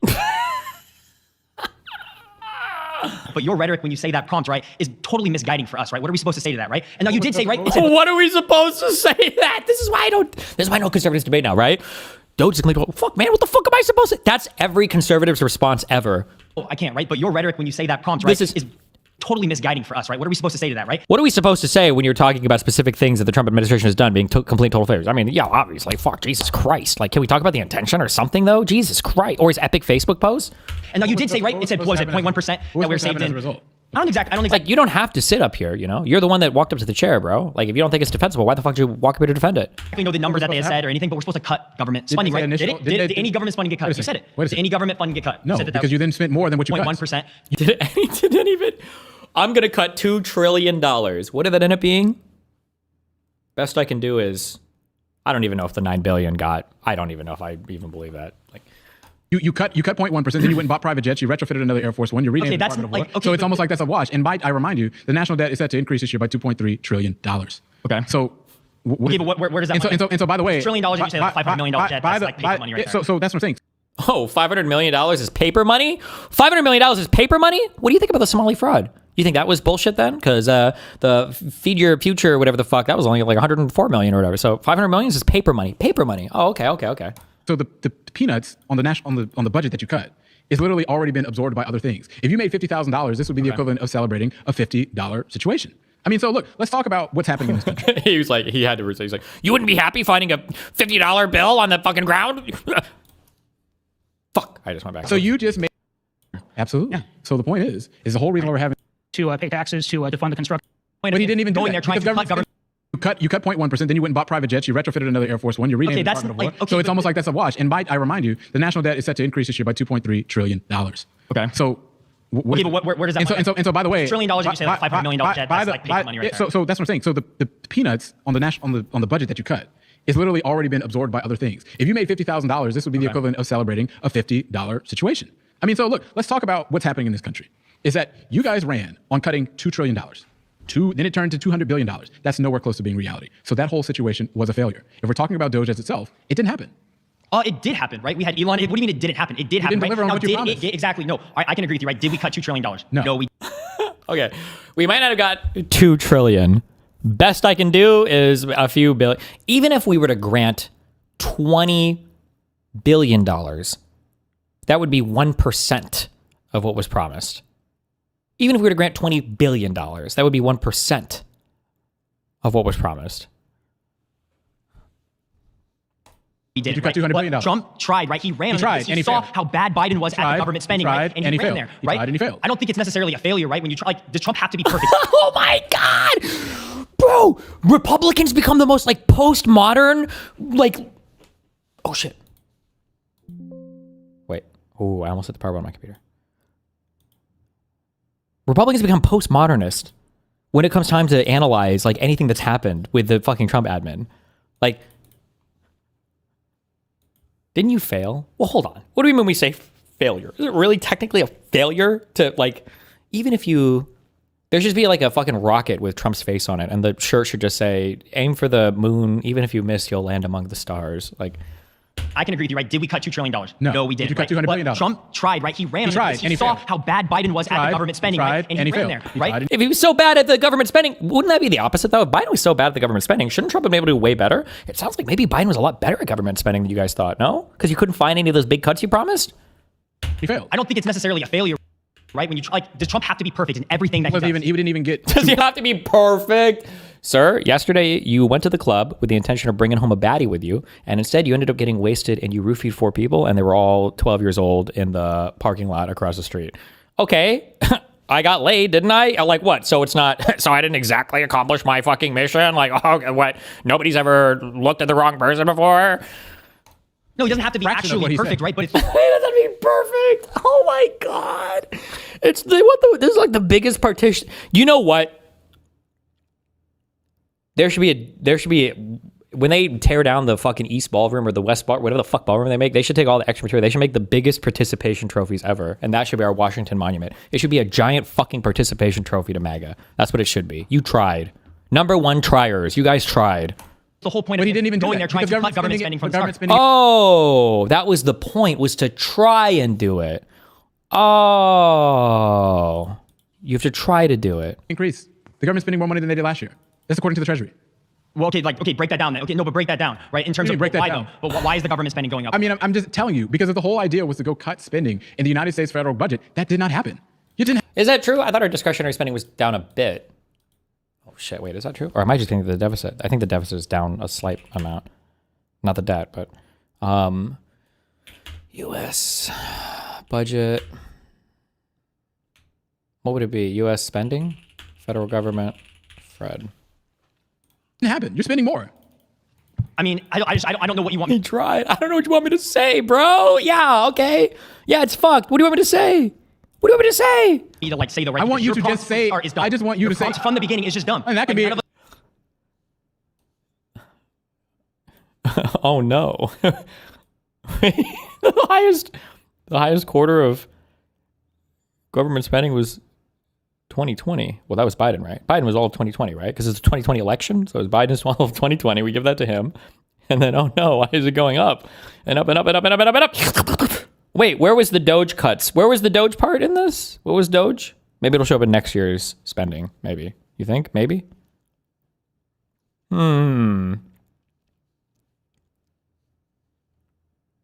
That can be your argument all you want. And all of us, none of us. That can be your argument all you want. That Use the participation trophy meme. Use it. Change the fact that DOGE was a complete and total failure. And you're here to make me, and the reality is that it failed. Right? We wanted to cut spending, right? Wait a second. Wanted to. Wait a second. Participation trophy. He's breaking. Oh, he just realized. He's like, oh, hold on. I got one.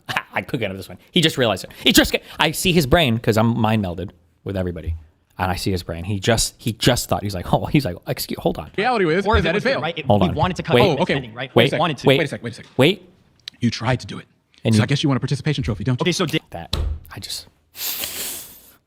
I'm mind melded. I'm fucking in there. I'm mind melded. Did Biden cut? You want a participation Biden cut trophy? Government spending. You want Obama cut government spending. You want Did Bush cut government spending? What was the deficit? That's the problem. Republicans want less government control. That's the whole difference between you. Democrats want bigger government control. In 2016, can you tell me around? You don't got to be perfect. What the deficit was in this country? Can you tell me what that number was? Was it below $1 trillion? I thought when we first got our $1 trillion deficit, I thought it was a really big deal. I'm gonna guess it was sub $1 trillion. I'm gonna say, damn, but it's grown a lot too. 2016. I'm gonna guess 650 billies. Like the national debt? Yes, the deficit. No, the deficit. Oh God, does he not know the difference? The deficit, budget deficit in this country. No, actually, no. Tell me. It was I don't think he knows the difference between those two things. Around the $500 billion range. 400. Okay, we take it. 16. Yes, 2016. Okay. That number is now 2.3 trillion. 1.8 trillion. Yeah, because you guys went and signed in 2017 the Tax Cuts and Jobs Act, which ballooned the deficit. It continued. It was a long piece of legislation. It continued throughout Biden's presidency. Okay, that same thing you just went and approved, literally to extend those same tax cuts to now add $3.4 trillion to national debt. My whole point about why I'm talking about this is because DOGE did not go and do the things that it promised. It said that it was going to cut spending. It didn't happen. I think that you conservatives should just own up to the fact that it was a failure. You fucked up. Say. You've been voted out. See ya. Later. Just like Elon. See you later. Hi. What's up? Jessica. Good to see you. Okay, so I think DOGE didn't do as much as we wanted it to do, and I think didn't do as much as we wanted it to do. part of it had to do with the fact that Elon Musk had to be out of the office in 120 days in the administration because he wasn't a government employee. I think part of that also has to do with the fact that Biden increased to almost 1.9, but $2 trillion international debt, and he was the one who printed 40% of the dollar circulating in America right now in 2022, which created. Biden did that? Damn. He must have went. He was sucking off Jerome, I guess. I need you to pull through for me on this one. More inflation, which created more spending in our government. We're spending and paying for people to have transgender balls in places like Europe, and transgender balls are way more expensive also than normal balls. Where is that happening? Well, it's not happening anymore because we cut USAID. Well, it was happening. Where? I can't remember the exact country, but I know that. You don't know the country, but you say that it's happening? It happened. It happened? It did happen. Yeah. Where? I don't think that I'm sure when you rewatch it, you can. That didn't happen. It did happen. It did happen. No. Yeah, we had funding for things that are outside of the country for transgender balls, transgender plays, transgender balls. Yes, they exist. Okay. As well as condoms for places like in the Middle East. Do you know why that is? Why we paid for condoms for other countries? Yeah. Do you know why that is? Go ahead and tell me. To prevent the spread of AIDS. Well, maybe they should. To prevent the spread of AIDS. Don't you think that if we can prevent the spread of AIDS, that helps the world? I think that we should probably. In this country? Christian, also, that you should ask these people again. Just, you know what? Fuck, please remind me of this. When I do my, is it USC, South Carolina? I don't know what the abbreviation is. I have to do this. When conservatives say some absolutely vile, inhuman shit like this, I think you should just ask them in between. You just poke them over and over. You're Christian, right? You say you're Christian? Okay, just making sure. Okay, and then just always bring that up whenever you're on some shit like this. Like, yeah, we got rid of all this aid that we were wasting in fucking Africa for how many lives? Okay, you are Christian, right? Okay, just making sure. Yeah, right. We need to get rid of all these illegals. I'm like, oh yeah, and it's pretty cruel the way things are. You are Christian, right? When they were sleeping on the floors or whatever, and the kids are screaming, and you're Christian, right? I used to just always hit on that point over and over and over again. It's vile humans. I think that financially. Because I would say that something that can spread across borders, something like AIDS, keeping that down is a really. Well, it doesn't spread across borders if we keep the people who aren't supposed to be here. Oh.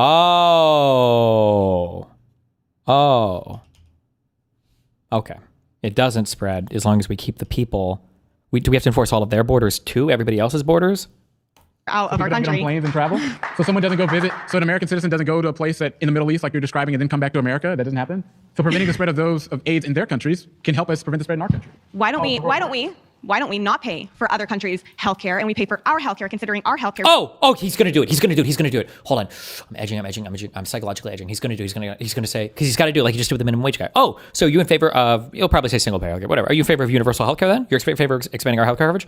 Because of Obamacare, just this year is about to spike because it got pushed off artificially by the Biden administration. He artificially pushed off a lot of things. I'm sure we could talk about healthcare till we're blue in the face, right? But that's not what we're talking about. We're talking about the fact that DOGE. You think we should prioritize paying for condoms in other countries? Approve more dollars to national debt than any other president in the history of this country. Congratulations. True. I didn't do anything. Well, that's what Donald Trump did. That's what the Republicans you voted for did. The reality. I'm not Donald Trump. You know how much it increased under Biden? $900 billion. $900 billion. If DOGE was to exist to go and cut spending for the American people, that did not happen. And might I remind you, if you want to go talk about the amount of debt approved by each president, Donald Trump approved during his whole term $8.4 trillion. If you want to talk about what he approved in terms of without COVID-related spending, that's about $4.8 trillion within his first term. Joe Biden approved $4 trillion total, $2.4 trillion of which happened of non-COVID related spending. Jesus. Result of it doesn't matter what you're talking about because Joe Biden approved half the amount of debt than your savior Donald Trump did. True. I don't consider him my savior. Jesus Christ is my savior. Let's make that clear. I hate that fucking virtue signaling bullshit. You are the Pharisee, right? You're the person that walks up and brags. You're like, whenever somebody brings up some shit like that, you should be like, oh, which of the Gospels or whatever is Jesus talking about how good it is to brag about worshiping him in public? What part of the Gospel is that where he brags, where the person goes up and they brag about worshiping God and everybody like applauds them and claps for them? Which story was that? Which parable was that? Where the lady walks up and she says openly, I praise God, or everybody like me. You fucking loser. Donald Trump, I don't think Donald Trump is a Republican personally. I think he's a Democrat. And now he's a Democrat. Oh, okay. Yeah, he always has been. It's news for me. Really? Maybe he just ran for president as a Republican, 3 times? Yeah, to win. No, he's not a Republican, but he ran. So you elected him. And as a Republican? What has he spent his whole life doing? He's literally, so people can't change? People can't change. So you're now saying that Donald Trump is not a Republican. That's news to me. Yeah, I don't that would think be he is news a for Republican. the majority of Americans that are watching him literally just run for president as a Republican 3 times. You can register as a Republican because you can win as a Republican. He's openly said, I would register as an independent, but I'm not an independent and I won't win as one. Or do you think that they're just trying to win? It's alarming to me that we're now in 2025 and your argument is about whether or not Trump is a real Republican. That's not my argument. You're trying to deflect from the fact that Trump I'm not didn't do what he deflecting. said he was going to do with DOGE. If you promise to go cut $2 trillion worth of spending and that does not happen, that's something that you have to be held accountable for. When you run on an idea of cutting $200 billion worth, that's something that you have to answer for. And for the millions of people in this country that actually thought that you guys were going to deliver them DOGE checks, they're going to be waiting for it because you're not going to actually do it. I don't think a lot of people expected that because, Trump isn't Biden who was handing out $2,000 to people for sitting at home. Who approved that again? Who were those checks from again? Who approved the PPP again? To maintain employees that weren't necessarily having to work? Who was that again? Never happened. Or, saying you don't have to, I got a check. Oh, you're talking about this? From Trump? You're talking about the stimulus check? That Trump also gave? I don't agree with stimulus checks. So what are you Why? That was a Trump check. talking about? What are you talking? Because DOGE made these promises about a DOGE check. What are you DOGE made the promises about a DOGE check? Yes, Elon made these promises. Okay, well, Elon's not my president. Elon's not my Donald president. Trump also said that he would support that as well. What are you If it was available. He said he would support it. Oh, if it was available? That's what it is now? Yes. What's so funny about this whole thing? Okay. It's a fucking joke. It's a Is joke. that you guys can never take personal responsibility for anything. You can't do it. I'm really sorry. Says the people who want trans balls. But I can't hear that from the side of the aisle that is pro-choice, who can't even take accountability. You'll do anything. You'll do anything to distract from DOGE. You'll do anything to distract. Because that's what we're talking about. Okay. You've tried to move the conversation a million different places, but the facts is that you cannot answer for the fact that you didn't go cut the spending that you're talking about. And the government of the United States is spending more money than it did last year. That's a fact that you can't run out of. So I guess I wouldn't know the exact number. Why don't you enlighten me? It's higher. What's the exact number? It's higher. The national debt's going up by $2.3 trillion, the deficit 1.8. You don't even know. But that was already projected to do so even before Trump was in office. Economists said, I'm gonna die. Fine. Why would the projection be the exact fucking same thing if it didn't matter who the fuck you even elected as president? Whew. I'm not gonna survive today's stream, bros. I don't know if I can make it 35 more minutes. Pisco videos into this. that we were going to go into recession and we were going too high in our spending. It was already happening. So and you things ran that a are happening campaign on cutting spending? I didn't run any campaign. And things that are happening right now, inflation takes 12 We're talking about DOGE and spending. I'm what are you talking about? Oh my God, you should have let her finish that. No, you shouldn't. Was she going to say inflation takes 12 to whatever months or years? You're the one who brought in the amount of spending we're doing this year. And honestly, because that's what the argument that we're talking about is. You can't deflect from this. I'm not You're spending deflecting. more I'm money showing than you. what you. Everything that's happening now in our economy is because of the pushback. We're talking about DOGE. Stay focused. Oh, she ran the clock down. She got it. Good job. You survived. Rocky moment. My final surrounding claim is that Trump is terrible for the economy. What's up, brother? So I want to speak about all of your claims at once, since I think they all tie into each other. We're talking about no. You think Trump is horrible for the economy. You think Trump is doing more for the wealthy than for rich people. You think DOGE was a failure. You think Trump's immigration plan is horrible. We're talking about the economy. Right. Let's make sure that we... Let's. All right. So we can speak about the economy. But we've only been talking about the economy so far. You think that regular people care about gas prices, about grocery prices, about energy bills. I think regular people care about not being burnt alive on a subway, like Bethany McKee. I think they care about not being burnt. What is Trump going to do for crime in cities on the subway? Stabbed in the neck, like Irina Zaritska. I think they don't want people like Daniel Penny to be made into political prisoners for defending innocent people from criminals. How is Trump going to help the New York subway system? What's the... Criminals who've sometimes been let out 72 times by Democrats.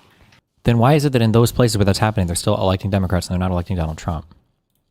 So we can talk about the economy, but don't you think that crime is far more important? And Trump is doing far better on crime than Joe Biden ever did, than any Democrat ever did? Okay, I'm going to step in here. Right. Every instance of crime should be prosecuted. I believe that Democrats support that, but that's not the subject. We can have a whole long conversation about crime. What I'm here to talk about is the fact that our economy is not moving in the right direction. We see that every single day. Why'd you say that? We say that inflation is going up, energy bills are going up left and right. It's certainly not a good thing. Look at what's happening to the farmers, for example. We now have to go pay $12 billion to effectively subsidize them because the tariffs were not good for us. Oh, and because we got wrecked by China on that soybean shit. Well, and? I'm going to still go back to what I was saying. Brother, we're talking about the economy. We've spoken enough about What about people getting... You think it's good for the economy when somebody gets stabbed on the bus? That person can't work anymore. We're not spoken for the past 45 minutes about the economy. Well, that's the debate that we're having. You're trying to change the subject. I don't know if you're unprepared about the prompts that's in front of us, but we're talking about Why'd you come up? You seem to not want to talk about the economy. Let's talk about all the prompts You seem to not want to talk about the economy. Why do we speak about all the prompts together? Whew, thank God. Thank you, guys. Thanks for bailing me out of that one, guys. I bet you run a mean 100. I don't. All right, so it's nice to... Faster than Trump, probably. Maybe. He's a little old. A little. So you keep citing this figure of 2.7% inflation on the night of the election. You've also repeatedly said that inflation is up. It's actually, as of a couple of days ago, averaging at 2.7%. So you've kind of defeated yourself there. That's not true. That's true. That was published 2 days ago by the White House. Core inflation in this country is about 3.1%. And besides, they've Average refused... inflation is currently 2.7%. And by the way, they've refused to release inflation reports for a very long time. So I don't know what you're talking about with that. But Sand fact check. People will see. But, yes, they will. But average spending for ordinary Americans, prices are actually going down for staple goods. Bread, down. Pasta, down. Shrimp, down. Again, statistics came out like 2 days ago.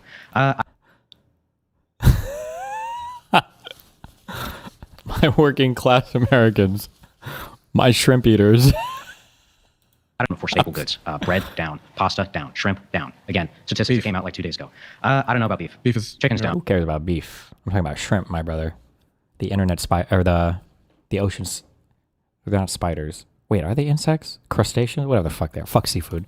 Eggs are down. I don't know about beef. So what's happening across the board? That's why you got to look at things as an average. Inflation is up. Core inflation. No, it's not. It's down. It's at minimum. It's the same as it was. It's about 3.1%. No, that's just. And the reality is, it's also here's what's also happening in this country.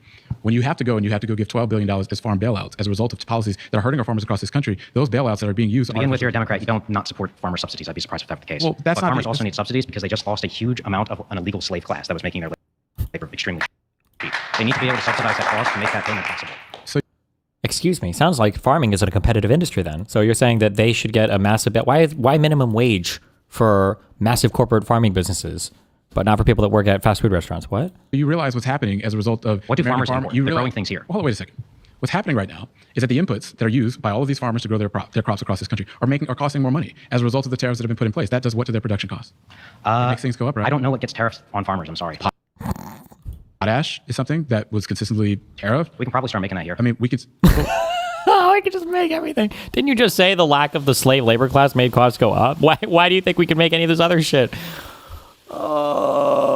The majority of our potash comes from places like Canada. What are you talking about? We can start making it here. But that's not the argument that we're having. Do you want manufacturing to go up by producing that That's here? not the argument that we're having. The argument is an economic argument. The argument is that what you guys did by putting these tariffs in place made things more expensive. And now we have to go put a Band-Aid on these things by going up and putting $12 billion worth of farm subsidies directly as a result as a bailout because of the policies that you guys enacted. You don't oppose bailouts. I'm confused why you're bringing this up. Because the whole reason why we're having to do an emergency farm subsidy act effectively is because of the fact that you guys artificially raise the cost of everything that farmers have to do. They're struggling right now. There are more bankruptcies. I think they would need that money. Wait a second. Hold on, wait a second.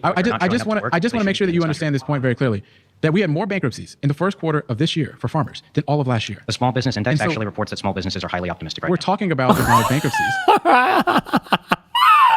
that were happening in this country as a result of the first quarter of this year. We're more than all of last year. That's a fact. If you go and you ask these farmers whether or not they would want this emergency bill, they would tell you no. They would say just release the tariffs that are destroying their businesses. Well, farmers also want really cheap labor, and I don't, because I believe in what's best for the country and not what's best for big businesses and huge business farms that do that. Do you want to go work on a farm? What do you mean by that? It's if the illegal people or ordinary immigrants, if you made it more legal, if they want to do the jobs, if farmers want to hire them, if it makes our food cheaper. This sounds like a win-win-win-win. Like, where is the loss here? Can you show me where is the L? Where is the L here? Like, what? Well, farmers also want really cheap labor, and I don't, because I believe in what's best for the country and not what's best for big businesses and huge business farms that do that. The unemployment rate for American citizens is going up. So? Takes time. We just fired a ton of people. So now it takes time. It does. So, we're in year 1. So the point is that the policies that you guys are pushing are not delivering the results. You guys are making things... We're getting a lot of money from tariffs, actually. From a new tax! We got to get a VAT, guys. We got to get a VAT. When we get rid of tariffs, we got to get a VAT. It would just be so good. God, I love those broad base, easy to levy, easy to collect, easy to raise and lower across the board, and big revenue generators. I love those taxes. Your income taxes, your capital gains taxes, your sales taxes. These are just the best. These are the best. These are the best taxes. And since these fucking retards all got mind fucked on a tariff and I think it's good, when we get rid of the tariff, just put a small itty bitty 1% VAT. Just a little itty bitty 1% VAT, okay? And then just what's in place, then we can move it from there in the future if we need to. What's your argument for that? We're making a lot of money off of it. What's happening to the deficit? Probably going up because, again, I want ICE to have funding. So the deficit, but the amount of funding that ICE has received as an increase is not less than the amount of tariffs that you brought. And by the way, what's the VAT? Just think of it as a national sales tax, basically. Who pays a tariff? Importer. It's all of us. The importer is the one that pays, and then they pass that price on directly to the consumer. They can, yeah. So you're bragging. Importers buy these things, and they sell it to us. I don't think things should be easy. So is the thing in front of us, right? So is the thing. People want to get jobs around here. So it's a question in front of us about whether or not you support American people basically paying for the largest tax increase in recent American history. We're supporting big businesses by doing this. What? Tariffs hurt big businesses. Tariffs hurt small. They'll eat the cost. I promise. I promise. Farmers as well. That's why we had more bankruptcies for small farmers. We're getting money from this tariffs, year which than everywhere else. Those farmers through their subsidies. Well, not if they're. What's the point then? We're tariffing people just so we can give the money back to the importer that pays the tariff. What the fuck is the point? If they can't afford to keep their farms, because you guys literally have a situation in place where you're increasing bankruptcies left and right. Farms aren't closing. We literally had more bankruptcies in the first quarter of this year than all of last year. Pause. We'll move on to the next debater. Thank you. Thank you. See ya.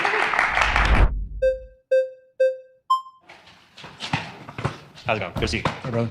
All right, so I guess on the economy point, do you want to talk about tariffs? Or do you want to talk about the one big beautiful bill? Because those were kind of the two big points. What tariffs? Whatever you want to talk about. Sure. So I guess on tariffs, I mean, do you think that it is a good thing that other countries have tariffs on the United States and that those are allowed to go unchecked? I think that when it comes to the American consumer, you guys raise people's prices by putting tariffs in place. I mean, that wasn't the question I asked. I think that's the result of the policies that you push. Okay, so would you agree that it is a bad thing that other countries have tariffs on the United States? They don't really. That's not like. And even if you did agree with that, if you wanted to find this point, then Trump should have negotiated to get rid of them, not gone full fucking retard. Depends. I don't think. Well, okay. Well, I guess I don't think it's a good thing for our businesses that they have to be charged to export their industry to other countries. I think that is a better thing for American businesses to boom if you get other countries like we've seen in the UK and with EU trade agreements being negotiated out, so that we can being negotiated. How long does that take? Yeah, other countries take their tariffs off of us, and that was the original point. Did the United Kingdom take their tariffs off of us? We had a new trade agreement that had them lower the tariffs on the United States. Did they take them off? They lowered them. So let me ask you a question. What would be the purpose of enacting tariffs on a country like Canada? On Canada, well, you want to protect certain industries, and Canada. Do the 145% dairy one, and I'll come all over my desk on stream. 145% dairy, please, God save, please. It also has a lot of tariffs on the United States, and to get them to have a trade agreement with the United States on that, I don't think it's. Didn't we have free trade? What was the? Oh yes, I love this line of argument. Our trade agreement with Canada sucked. Ooh, what was the trade agreement with them again? Who negotiated that one? That's where he's going. I'm mind melded. I'm locked in. I'm Aaron Yeager, and we're talking to each other. I'm traveling through the past. The United States-Mexico-Canada agreement. Yeah, that wasn't in effect when Donald Trump took office. What? That was Donald Trump's renegotiation of NAFTA. I don't think Canada? it's. I don't know. I don't think. What was the United States-Mexico-Canada agreement? Yeah, that wasn't in. Oh, actually, I know what this guy is. I know exactly what's going on. I'm mind melded with him too. He's just thinking that's like a general thing. Oh, when the U.S., Mexico, and Canada had a trade agreement, yeah, that was already in place for Trump. No, he's talking about the I think it's USMCA, right? U.S., Mexico, Canada agreement. That was like the official Trump. That was the name of the Trump upgrade, quote unquote, to NAFTA. In effect when Donald Trump took office. Who negotiated the United States-Mexico-Canada agreement? Look, I don't think it's not a good thing. Who negotiated? It's not a good. Do you know what it is? It is not. Do you know what it is? He thinks he's asking him a trick question because he's like, well, I don't know which president did it. I don't know, Lyndon B. Johnson, George Washington. He thinks it's like a trick question, but it's not. It was Donald Trump. This is Donald's trade agreement, bro. You don't know what it is, do you? No. Yes, I do. What is it? Explain it. Yeah. He's going to say Clinton. It was a trade agreement between the United States that overturned the previous NAFTA agreement. And so what did it do? Oh, wait. Wait, does he know then? You don't know what it is, do you? Yes, I do. What is it? Explain it. Yeah, it was a trade agreement between the United States that overturned the previous NAFTA agreement. Which was made under Donald Trump. Wait, what? Wait, who did it then? Wait, what? Does he think Biden did that trade agreement? It established that parameters. So who negotiated it? It was Donald Trump. So Donald. What? Why did you just say that it existed when Donald Trump came into office then? What the fuck? Did he just not want to admit it? What is happening? Trump negotiated the USMCA. Yeah, we need to free trade agreement that was governing over the United States. Free trade. We need to renegotiate these trade agreements. What is? Why? They're his trade. We have to redo even the shit that he did before. This is like you invite some people onto your fucking your GitHub or whatever. And you're like, we need to redo all this shit, okay? Because the last guy fucked all of this up, and it's like, sir, 96% of the commits look like they're yours. They're all signed by your account. Like I said, the last guy fucked it up. We got to redo the whole thing, guys. Okay, let's go. What does NAFTA stand for? North American Free Trade Agreement. That's what was before Donald Trump. Like free trade. Yeah, again, that was before. That wasn't in effect when Donald Trump. And so then yes, it was. And so, well, first of all, the USMCA was effectively the same thing as NAFTA. No. And so what changed? It really was. Oh fuck, I don't even know if I can answer what changed. It basically like I think the big changes were like some percentages went a little bit higher. So like I think for like cars, instead of 50% being finished in the United States, like 75% of the end stage manufacturing had to be finished in the United States. And there was like, I know cars was a thing with Mexico. There's like one or two other minor adjustments, but it really wasn't that huge of a deviation from NAFTA. When Trump talks about the USMCA, he talks about like this whole new fucking trade. It wasn't really that much. Like a few things changed from NAFTA, but it wasn't a big deal. I mean, the trade parameters changed, but like I said, I don't think it's a good thing. Name one. What do you mean? What changed? Cars, Mexico. It was a big one. That was a big one that people talk about. Cars, lumber, the way that we trade lumber with Canada changed. How? I don't know the actual intricacies of the USMCA, but what I will say is I don't think it's a good thing. So we have free trade with Canada. I don't think it's a good thing. So why did you go and put tariffs on a country that we had free trade with? What gets better than free? Well, I guess with Canada, there's also the. I mean, I didn't know that. There's also the added part. There's also the added part with Canada that they were spraying propaganda into the United States, which isn't a good thing. What? You want to talk about propaganda across borders? It was those retarded fucking Canadian truckers that put the stupid fucking American flags on their truck when they wanted to protest COVID, and they tried to shut down fucking BC or whatever because they all wanted to sit on the side of the road. Just kidding. Video games. That we have an ally spreading propaganda into the United States. That has nothing to do with. Yes, it is. I'm just asking you. Tariffs are a why did you put tariffs on a country that we had free trade with? It was free. Yeah, because they're pumping propaganda into the United States. So we're using tariffs to fight propaganda? Also, excuse me, propaganda from Canada? Well, true. Steven Crowder, Jordan Peterson, Lauren is our queen, okay, but also that, and who else? Who else came from Canada? Ted Cruz, Tom McDonald, Lauren Chen, actual propaganda, Russia funded propaganda. Pumping propaganda into the United States? How? XQC. What do you mean how? How? It's like during the World Series, Canada propaganda of the United States. Of course we're going to put tariffs on them for that. During the World Series, wait, are you saying they bought like a commercial slot in the... There was some stupid fucking commercial thing. But wasn't this after the tariffs? Or am I making this up? Was it the NFL or whatever? Wasn't this after the tariffs? Don't the timelines matter here? The Reagan one, yeah, I think, or whatever, yeah. We should have a commercial of Ronald Reagan in his own words. So that means that have other countries. So wait a second. It triggers them so much to use their own words. So wait a second. So you just made Americans pay more for everything that comes from Canada because they showed a commercial you didn't like? What an unbelievably cucked. Oh my God, bro. That sounds like being a snowflake, if you ask me. We should be holding our allies accountable. Why are conservatives so sensitive? This is what holding our allies accountable.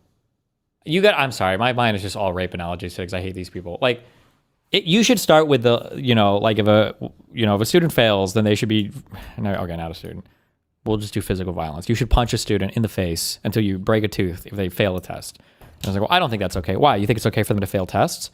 Well, no, but I just think the punishment is, so then we should do something, right? Are you going to let them fail tests? No, so we need to take an action. So why are you criticizing somebody for taking action? Well, I just think punching is a little bit overboard. So you think it's good for them to fail tests? No, I've never said that. I'm just saying that there are other ways to hold them accountable. Okay, well, he tried something, right? You're happy that he did something, right? And it seems like maybe maybe we're iffy on whether or not they're failing tests or not. It's just like the stupidest... This is not reality. God, bro, get me out. How much longer? Oh, God, get me out of here. What happens when you have conservative government? They're so sensitive. They're over here raising your prices because they had a commercial that you don't like. Yep. Tariffs don't raise prices. There was just a study What? Use Chicago that came out that tariffs actually don't raise the prices. Why of goods. would you go put... No. pretty sure I guess the recent working paper that I saw was that the costs are actually passed on to the consumer at a rate of like 97%. It's so much higher than what the estimates that economists would have given in the past. It's similar to the ones that Trump did in his first term or whatever, because I think the paper posits that potentially exporters, one, they maintain the same price and they just sell the goods to other markets, or two, they don't believe that the U.S. Tariffs are going to be lasting much longer. So they just maintain the same price, they ship a little bit less, and they'll just wait for shit to change. Tariffs on a country we had free FREE trade with. I think that we have a strategic advantage of having our lumber industry here in the United States. I don't want to be reliant upon Canada for lumber. To go and achieve that. What changed in 4 years that Donald Trump thought that we needed to go from bringing lumber in from Canada to having all of our trees here? Why? What changed? Yeah, it makes it more expensive for imports to come to the United States so that businesses can relocate back to America. So now, if your disagreement was tariffs on lumber, your answer now is for tariffs on everything. Again, yeah, you want to establish leverage for future trade agreements. That's how trade agreements work. That's how negotiations work. And the leverage. Did he do that for the U.S. Mexico-Canada agreement? Did Donald Trump need mass tariffs across the entire planet for that? Did Donald Trump use tariffs to even? I know we did random tariffs on like China and some other bullshit. We might have tariff. I don't know if we did that as part of the. I don't remember. Leverage is to go and charge for something you are getting largely for free. Again, because you want to have a strategic advantage of making it in the United States, obviously. Free, and you've heard American businesses that does stuff with Canada as a result of that. The amount of trade that we've had for American companies that do business with Canada has decreased as a result of these policies. And now what's also happening is that Canada is now going all around the world to go look for other partners. It's why, for example, they're meeting with India, why they're meeting with the European Union. And when they go find these new partners, they're not going to want to go buy as much from the United States. So you know what these policies did because you guys were offended about a commercial? You sent our trade partners all the way around the world, you raised our prices as a result, and you screwed over American businesses. And that's not something that's good for the American people. Oof, that was a bad vote off. You gave him a whole soy rant that brought the whole argument home, and then you voted him off?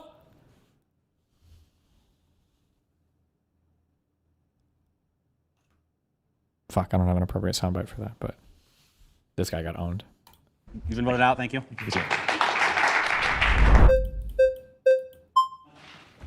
Hello. Hi. I like Bonnie. Thank you. This is Donald Trump on it. I didn't see that part. Okay. Oh boy. I didn't see that part. Okay.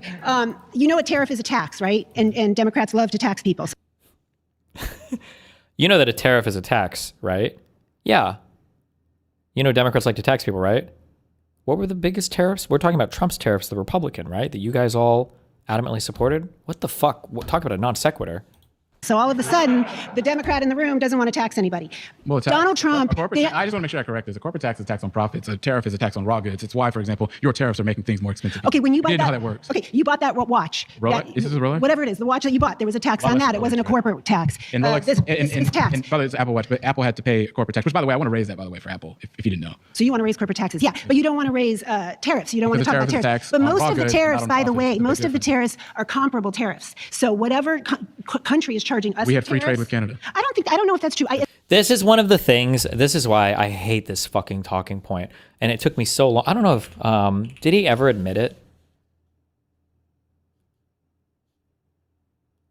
To confront facts about is this about the tariffs? Did Donald Trump take classified information from the White House? Shut up. Special prosecutor was there to investigate the degree of some contrary evidence. Loser. No, nice. Word fumble. Dipshit. The charge is basically ready for him to show up to. Look, I we think can just say it's bad. If it's true, it's bad.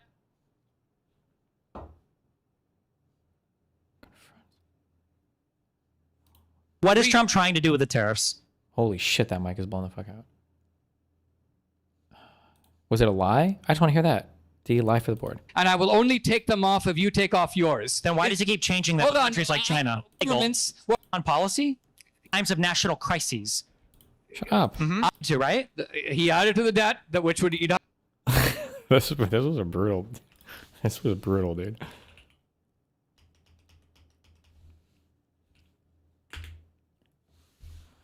This has to be every single person. You should never let Republicans walk away from it. And it's such an obvious talking point. And you hear her, when everybody here is talking about reciprocal tariffs, like when that other guy was like, well, they tariffed us too. That's a lie. That whole talking point is a fucking lie. You hurt your trade relationship with every other country on the planet like we've done with the tariffs. You acknowledge, for instance, when Trump held up the tariff sign, that all those numbers were a lie, right? That was a lie. Yes. The only way you can answer that is yes, that was a lie. None of those tariffs were accurate for any other country, right? Can you at least acknowledge that simple basic fact that all the numbers on that chart were a lie? They used a math formula. What is not a lie? What is not a lie? Was that a lie, though? What is not a lie? What is not a lie? Though? When he held up the sign, didn't he lie to the American public, to you and me and everybody else in here in the entire world when he said, these are the tariffs that every other country has on us? That was a lie, Yes. right? Well, it was a negotiating tactic. So it was a lie to negotiate? Negotiating tactic. Look. But it was a lie then. We can at least say it was a lie to negotiate. It was a lie, right? Trump Who was he negotiating with? The Fox News ratings? No. His YouTube views? It was a lie. Are you saying that if I'm saying it was a lie? I'm saying those numbers were a lie. I'm saying if I'm negotiating with you. Yeah, and you lied to me. I wouldn't negotiate with you. Those numbers were a lie, right?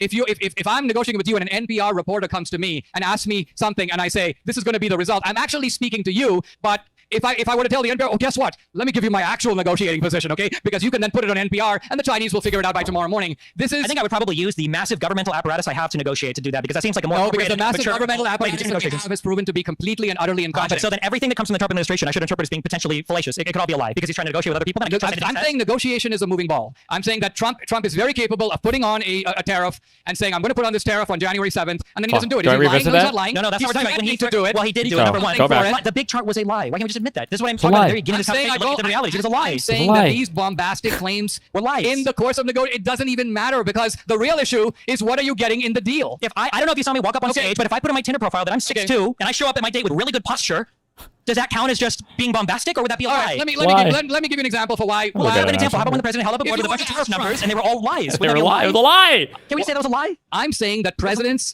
in the course of foreign policy and trade negotiations, every president lies to us all the time. Give me an example of a single other example where a president has lied like that to the American public. Okay, I would say that every deal that the United States has example. Okay, I'll give you 10 examples. Just one. I see one. Yeah. Okay. So the United States, for example, lies about its dealings with terrorists. It lies. And he brings up intelligence. About Reagan lied about. Hold on. National security secrets with. We're not talking about secrets. We're not talking about crimes. Okay. Yeah. I'm sorry. Just. It's hard for me to talk about some of these debates. I like to talk about more principle type of stuff. But basically. The lazy gardener. She just said, I don't want to get in the weeds. Trump was trying to get comparable tariffs. So if a country was charging us 30% tariffs, we charge them. So then she's talking about the board. The board was a lie. That was a lie. All of that was a lie. So he went to a country we had no tariffs with and then added tariffs on them. I'm not going to talk specifically about because Canada, it doesn't make any sense. But let me just say something else. The other thing about the tariffs, the part about tariffs was that he wanted to encourage companies to build and manufacturing activity has declined. Wait, so did he want to encourage domestic production in the United States?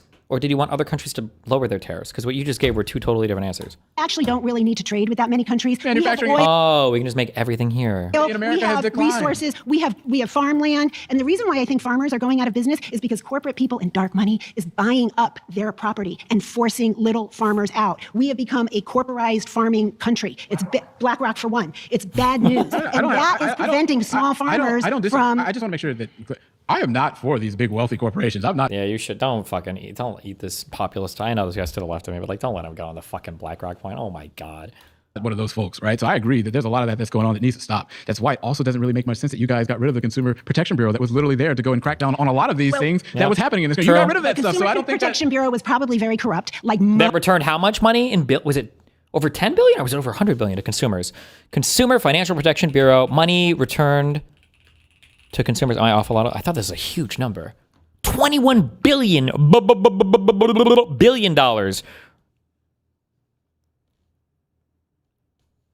Most of the government agencies, which is why DOGE $6 billion directly back to the taxpayers in this country. That's something that most of the government agencies, which is why DOGE $6 billion directly back to the taxpayers in this country. That's something that's inherently corrupt. Here's the problem: you guys put these tariffs on place, and now you raise people's prices. People's businesses are suffering as a result of these things that you guys have done. Are prices going up or are prices going down? Gas is going down, eggs are going down, chicken is going down. Like I said, rice and pasta is going down. I don't know why you think. I don't know. But we need a little bit of inflation. Government wants like 2-3% inflation. That is. Oh, now we want some inflation. Now they all know macro. And they do too. They also know. They know all the shit. That's what I mean. All of a sudden, when they got to defend some Trump shit, now they're everything. Well, we can't lower inflation overnight. This takes time. Oh, we can't have a trade deal overnight. That takes time. We can't do this on day one. That takes time. Oh, crazy. You have that understanding now. You didn't seem to have any of that when you were running for office. And you certainly didn't seem to have any of that understanding when you were criticizing Biden. Goal of government is going to have up that in kind this of country, my friend, whether you like it or not. And it's why people don't feel How is that money returned to us? What does that even mean? If larger businesses were engaged in predatory or whatever practices that they said was bullshit, then they would return the money to you. They would force the companies to pay back. Like, I think the couple big ones were Wells Fargo. Like, people got hit with a lot of bullshit fees because they were opening up a lot of accounts. You would basically show me, like, can I withdraw some money? And the teller would be like, of course you can withdraw some money. Would you like to withdraw that out of your second checking account that you don't actually have yet, but I'm going to fucking make it for you because you need all these goddamn accounts. I'm going to get you 12. I'm going to get you 20 Wells Fargo bank accounts. It's going to be fucking awesome. In the first month, it will be no fees. But after that, we're going to get that ass. Feel that great about the economy. It's why Republicans are losing everywhere across the country. And they tell you, and when you ask them why they're losing, it's because they say that they don't like the way that Donald Trump has raised their prices. And ultimately what's happening in this country is that your policies are making things more expensive for everybody in America. Another reason why prices might be going up is because the value of the dollar is going down because they're printing so much. It's not that things are going up. Who's they? they? The value of the dollar is going down. Pause. Thank you. Okay. So many good talking points.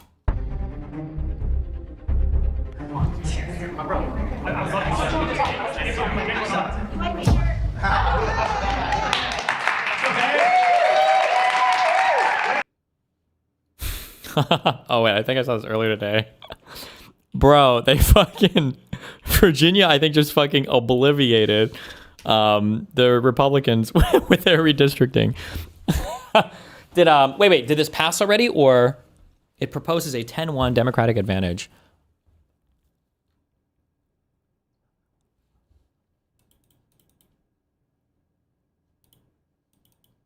The vote's in April? Gotcha. It has to pass a referendum in court still. Okay.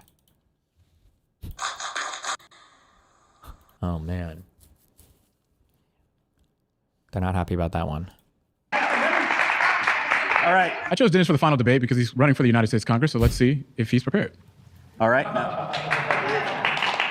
My surrounding claim is that Democrats hate America. Prove me wrong. Prove you wrong? Yeah. That's a very subjective opinion. No, it's very objective. What is the point that you're trying to make? It's unbelievably. I mean, we're in California right now. We're in Los Angeles. This is a state that's been run for over 60 years by a Democrat supermajority. We've had Democrat governors for a plurality of almost 60 years as well. The last 12, it was Jerry Brown Jr., and now we have Gavin Newsom for 2 terms. And the state, not only are we running a historic deficit, but we just spent, as somebody mentioned here earlier, $25 billion in 5 years to solve the homelessness crisis. And that money just evaporated. It went all to NGOs, Gavin. If that Virginia redistricting goes, because Indiana was the one that abandoned theirs, right? Dude, if that Virginia redistricting, oh my God, this would be the first time in my lifetime that Republicans have paid the price for stupid fucking politics games, that Texas will fuck them hard. And that not just Texas, but the corrupt collusion between our retarded DOJ, between, I don't remember if it was Bovine or if it was Bondi that sent that letter to Texas saying, just so you guys know, you guys better think about redistricting because I know those districts were done in a racist manner or whatever. And then the Texas Supreme Court and all them sucked each other off over it, and they were so fucking happy. And Abbott was like the guy in fucking Scary Movie 1, the crippled dude sucking himself off in the chair with, oh, we fucking got him then. And then Newsom came out with his fucking California re-gerrymander. Virginia got their big one. I don't know if other states did it. I don't know if anybody else on the Republican side was able to do it too. Hell yeah. Get fucked. Newsom's cronies, and there's no accountability. There's no interest in there being any sort of accountability. So much so that LA County itself has spent over $1 billion to fix homelessness. Our current comptroller, Kevin Mejia, tried to do an audit, and the mayor, Karen Bass, communist, Karen Bass, yes, she's a communist, look it up, trained by Fidel Castro. What is this whole argument about? The whole thing is that it's about centralized power. They're all communists. They're all Marxists. You're part of this. Centralized power.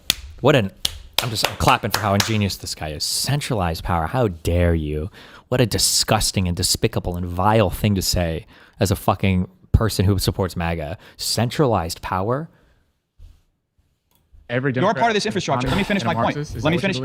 Yes, that's exactly what I just stated. So Joe Manchin is a communist? Let me just finish my point. John Fetterman is a Marxist? Let me finish my point. Well, he's associating himself with that. Yes, your party's being eaten from within by the Democrat Socialists of America. That's how you get MAGA is eating itself from within, by the way. Zohran Mamdani out of New York. That's part of their goal. They're saying it literally. You just described a party that has diversity of thought. That's kind of how. That's not diversity of thought. Absolutely not. That's what happens when you're not. That's what happens when you're not in a brainless cult like MAGA, right? I'm just going to tell you this. So you've got for example, a party in the Democratic Party is one that has folks like Joe Manchin and Zohran Mamdani. It's people with a wide array of a political spectrum. You're being extremely disingenuous right now. I just want to know from you, what is it that you're trying to say about Democrats that hate America? You're saying that half of America hates this country. Let me do my point.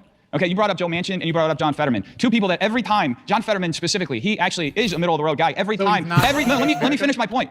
Okay, every time he sides with common sense policy that is coming from let me finish my point, dude. Every time. This guy's talked like 90% of the time, by the way. He sides with common sense policy. Well for you. Let me finish my point, bro. You're gonna just keep. I'm not flustered. He's I can flustered. see it over your eyes. I'm not. Oh, now he's trying to play back what I did a minute ago. Remember that one? Yes, I do remember that one. Look how the tables have turned. Oh my God, dude, you're being so petty. Just let me finish my point, okay? Oh my God, he rattled him, bro. Also, not by one like him. Oh man, is he gonna get him if he had 10 more minutes? Okay. You brought up Joe Manchin and John Fetterman. Okay. Every time they side with common sense policy from Republicans, what happens? They get eaten alive by their own side. You watch Hassan Piker, you watch anybody on the left. They will eat them alive for siding with common sense. Things that people in Pennsylvania and their states want. Not the Democrat orthodoxy. Okay. Your party hates America. You look at Ilhan Omar. She got. No. I just want to make sure. Let me finish. You're saying that our party hates She's worth over America $60 million. Explain that to me right now. The fact that there are people with a wide array of. And by the way, I just want to make sure it is not. I am not in the Joe Manchin, You're gaslighting. John Fetterman era. You're gaslighting. That's not where I stand personally. I am a Barack Obama style Democrat. But ultimately, of course, right? I think he was a really good president. But at the, really? But at so the end of the day, you support the one president? Wait, no. I want to take that back. No, hold on 1 second. Hold on 1 second. Democrats hate America. You think Barack Obama was the greatest president when he unilaterally called the most amount of drone strikes abroad and killed the most innocent civilians? Donald Trump definitely did more drone strikes than Obama. 100%. The history of the United States presidency. I don't agree with that. You don't agree with that? I don't agree with that, and that's exactly what I just said. Is that people? But you just said he was the greatest president. Excuse me. No, diversity. Greatest president means I like every single thing about him. Your thought is killing innocent civilians. I hate to break it. What? How is that diversity of thought? I hate to break it to you, but Donald Trump also had an increase of drone strikes more than what was happening. And he obfuscated the reporting on it. He made it so that we stopped reporting on it the same way we were before, so we didn't even know how many technically did. Under Barack Obama, so you might want to go check your numbers because if that's the marking of whether or not someone is a good president, your guy literally went and had more drone strikes. Guess what? I bet you're still going to go to Mar-a-Lago and beg for his support, aren't you? I didn't just sit. The Bureau for Investigative Journalism was 2,243 drone strikes in Trump's first 2 years in office. The Bureau counted 1,878 in Obama's 8 years in office. You're going to say that Barack Obama is the greatest president in history. But Donald Trump knowing that he killed more civilians. But Donald Trump had more drone strikes, but you still think he's a good president, right? I didn't say that I approve of drone strikes. I'm calling so it's almost neither did him. Like if you disagree with something, you can still support the politician overall. That's kind of how that works. I'm literally calling out drone strikes. Do you understand how your cognitive dissonance is working? You're trying to say that because I support Barack Obama and I disagree with drone strikes, that all of a sudden that's some type of failure in my reasoning, while you literally support Donald Trump who had more drone strikes and you still support him. You literally came dressed like him today. You're wearing the pin, you're wearing the tie, you're wearing everything. You came just like him. Hold on 1 second. Wait. I just want to make a point here. He has a problem with somebody wearing the American flag. Pure Democrat. You hate America. You just made my point for me. Thank you so much. And I said that you're dressed like Donald Trump. Can you shake my hand? Can you really shake my hand? And I said that you're dressed like Donald Trump. Oh my God, civility is done. You came dressed like another. What are you talking about? You have a problem with me, with the way I'm dressed. I'm wearing the American flag. I'm wearing American colors, red, white, and blue. Because you just said you have a problem. You made my point for me, bro. It's like the most Nazi shit. How can you hate me, brother? I'm in red, white, and blue. Yeah, what I said was that you're trying to say that because of I support Barack Obama, that has to mean that I support everything that he did. You support Donald Trump. You're splitting hairs, bro. You literally, this is your argument. You're turn.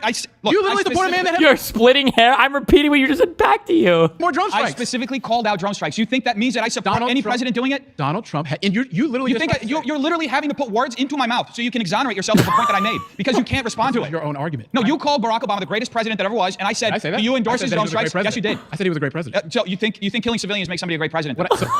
Oh my God. I'm envious. I try to do this. I try to think like, how can I be disingenuous? But these guys like live it and breathe it. It's like fucking, they just, oh my God. It's like muscle memory to be bad faith for these dudes. Holy shit. I think you'd have to practice. You got to find like the most abusive part. You should be able to go to like on abusive Tinder and find like abusive partners and like practice being, or like you get to shadow somebody abusively for the day, right? So do you think Donald Trump was a great It's just second nature. president? I think he's doing a pretty good job compared to. So you think a pretty good president is someone who had more drone strikes than Barack Obama? I don't endorse drone strikes. No, I don't. So it's almost like that's a wash then. We're stuck in the same. We're going around. I feel like we're going around in circles. Let's just take it back for a second. Because it didn't work out for you. That's kind of how that went. Yeah, you can frame it however you want, but that's not actually. I don't think libs of TikTok like this one. I think the people at home can see a lot better that you hate America and that you really proved my point for me. You literally said you have a problem with me wearing this suit. Where I had, yeah, exactly. Anyway, we're going back in circles. I'm trying to move the conversation forward. It's got nothing to do. I could argue about this for my whole life, but I think the good people at home would rather see something different. Yeah, I'd pivot too if I were you. It's not working out well for you. You can say whatever you want to save your ego. Here's the thing. Okay? Prove to me that you don't hate America. I gave you a bunch of data. Show one piece of policy from Democrats that's been good for the working class. You asked me to prove whether or not I love America. I love America. No. That's not what I asked you. That is not what I asked you. Wanted me to prove I asked for one piece of policy. My grandparents worked their entire lives. Look, the Democrat Party. The Democrat Party is one of the most dishonest, self-serving parties in the history of this country. Well, it's been like this forever. Okay? Ilhan Omar got into office. Okay, so defend Ilhan Omar. She got into office with a negative net worth of $45,000. She's worth $60 million now. I'm not here. Is it 60 million? Didn't she marry some guy who's rich? You want to talk about wealth? accumulation, bruh. Trump is. I'm sorry, you can't talk about. You lost that talking point for the rest of your natural life. I'm sorry, you can never. You really just can never bring that up again. Democrats have like 5 or 10 scams in them before I even want to hear somebody fucking complain about these motherfuckers. Donald Trump is suing his own government right now, the IRS, for $10 billion. Like, you've lost the right to complain about scams basically forever. To talk about AOC just went on a copy oligarchy tour, spent $50,000 on luxury hotels and Bad Bunny concerts. How is that loving America? Wait a second. I just want to make sure that something's clear. No, just explain that to me. No, Oh my God, hold on. Did we just mind meld? Wait! Trying to make sure. I just want to make sure this is right. Uh-oh. You're trying to say that someone increasing their net worth Oh, we're mind melded. We're in mind government melded. per se Oh, is we're indicative there. of someone who doesn't care about America, right? I think enriching yourself on the backs of Americans when you're there to serve is inherently dishonest, corrupt, and it is. Why would you? Oh my God. Oh my God. He's a spider weaving his own fucking rope that he's about to hang himself with. Anti-American. You think so? Yeah. How much has Donald Trump's net worth increased since he's been the president? I know that he spent for a fact over $600 million in wrongful lawsuits that were brought by Letitia James and all of these crazy Democrats in the judicial. How much? How much? $600 million in lawsuits? How much are your legal fees? What the fuck? I understand corporate litigation get expensive. $600 million? What's the source for that? Does that include like him losing and like the penalties he has to pay, or what? $600 million on lawsuits? Damn, this motherfucker just funded the big 5 in New York. What is it? Is it the 5 big law firms, whatever, for the next fucking 2 years? 5 years? 10 years? I wonder how much revenue at least 2 years. I have no idea. What? How much has his net worth increased since he's been president in 2025? Well, you tell me. $3.3 billion. Mm-hmm. He also had to spend. Oh, he's wrong. $3.9 billion? Oh, $3.4 billion. It's even bigger. He also had to spend $600 million. He also had to spend $600 million on these lawsuits that you guys, these frivolous lawsuits that you guys are bringing up. Has made more money off the He's been an independent businessman his entire life. He still owns golf courses. His son Eric, still runs golf courses. So if your own... Holy shit. The fucking wine moms. Oh, never mind. Not a wine mom. A black queen. They're out on Twitter. A brazen abuse of power and an insult to democracy. 47% of VA voted Trump. They will now just get 9% of the seats. 52% of VA voters voted Harris. Now they get 91% of the seats. Y'all fucking started it and we fucking finished it. Oh my God, she fucking got him. She fucking... Oh my God. Oh, who's running this account? What? You're a senator. Work on your vocabulary. I've learned that being politically correct is lost on haters, so I speak the language that they understand. Oh my God.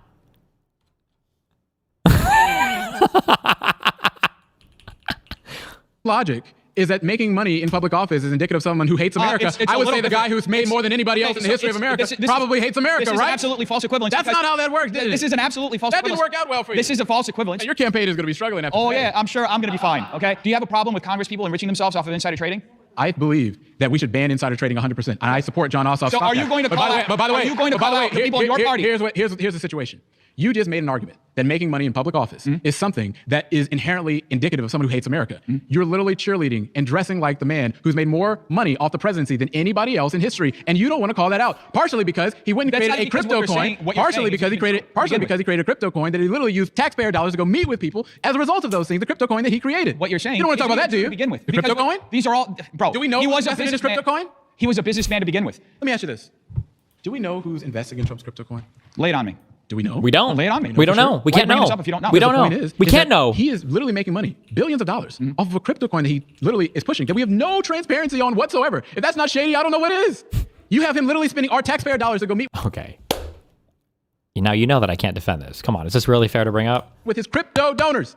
And that doesn't sound like something that's inherently corrupt to you. Who are the investors? What's the and literally give me all the information around it. Here's what's funny about this. We can't. We can't give you that. That's the whole point of crypto, you fucking moron. One of the people that he literally went and has done favors for in office are investors to his meme coin. It's so laughable to me that you guys can't even say. How about why don't you name them specifically? How about name this? one person? How about I don't know his name directly. Exactly. Boom. I don't know. Thank you. You don't know what the hell. Think of like every loser podcast. His name, like the Sachs guy, is probably one of them, right?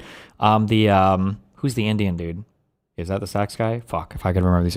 If you just named like who are the wealthy crypto losers on his fucking podcast, probably all of those guys. Chamath, yeah, he probably is one of them. I just guess. Chamath, Trump, crypto coin ownership. Does he have any?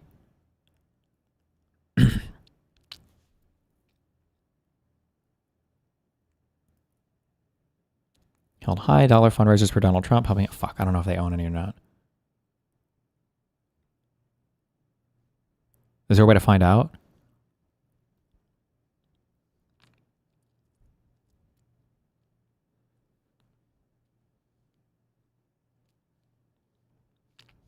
Somebody look it up. The crypto CEO guy who got pardoned or whatever?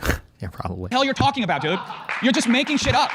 Because I can't give you the name. You didn't even know. Yeah, You didn't even know that Trump increased drone strikes. What are you talking about? You literally have done this entire time. I'm not sitting here and talking about stuff that I don't know. You sit here, you cite all this stuff. You can't have a piece of data to back anything up. Thank God you're not in Congress, dude. You won't be either. So congratulations. I guess we'll both be sitting right there together. You better right? not bet against me, bro. Okay. You better not Who bet are you running against against? Who do you think I'm running against? I don't know. Who are you running against? Yes. Who? I'm taking Adam Schiff's old seat. Yeah. Good luck with that. You know what? The last time I checked, Proposition 50 just passed, and Gavin Newsom just drew all of the so he supports authoritarian gerrymandering. You know what? He supports it. Oh, it's authoritarian when you gerrymander now? Ow. Here's there why. you go. Here's why. Hates America. Here's why. Here's why.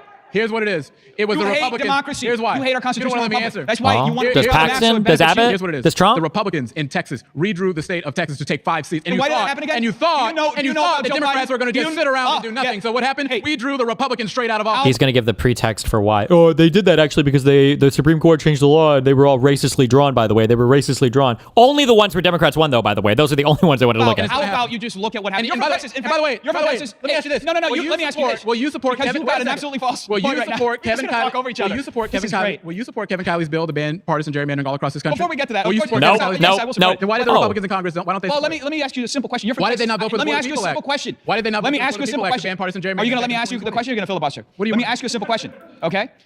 So, do you know about Joe Biden versus Galveston, Texas? No. You don't know about that lawsuit? No. The lawsuit that triggered the gerrymandering in Texas. That was brought on by Joe Biden. The gerrymandering. So Galveston, Texas tried to redraw the districts. They tried to draw minority coalition districts. They were sued. For what? Congressional seats or what? They were redrawing those districts back when Joe Biden. Wait. Let me ask you a simple Like question. ban partisan Are you going to let me gerrymandering? ask you the question? Or are you going to filibuster? Let me ask you a simple question. Okay. So, do you know about Joe Biden versus Galveston, Texas? No. Did Biden sue as a citizen? Joe Biden v. Galveston, Texas? I don't know anything about this. The Biden administration's DOJ. Okay, so then this would have been the US v. Galveston County? You don't know about that lawsuit? No. The lawsuit that triggered the gerrymandering in Texas. That was brought on by Joe Biden. The gerrymandering. So Galveston, Texas tried to redraw the districts. They tried to draw minority. Oh, or maybe he started this as a private citizen? I'm not sure. Hold on. Because I see on Wikipedia it says Biden v. Texas. Do they normally, if the president is the one that, no, wait. This is for Remain in Mexico. If the U.S. is doing a case against a state, is that normally given, would you title that as the name of the president who's in office, or would you title that in,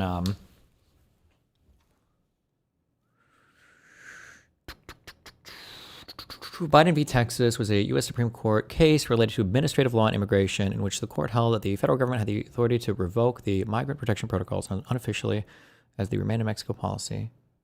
Texas v. Biden. Full case name, Joseph R. Biden Jr., President of the United States et al. V. Texas.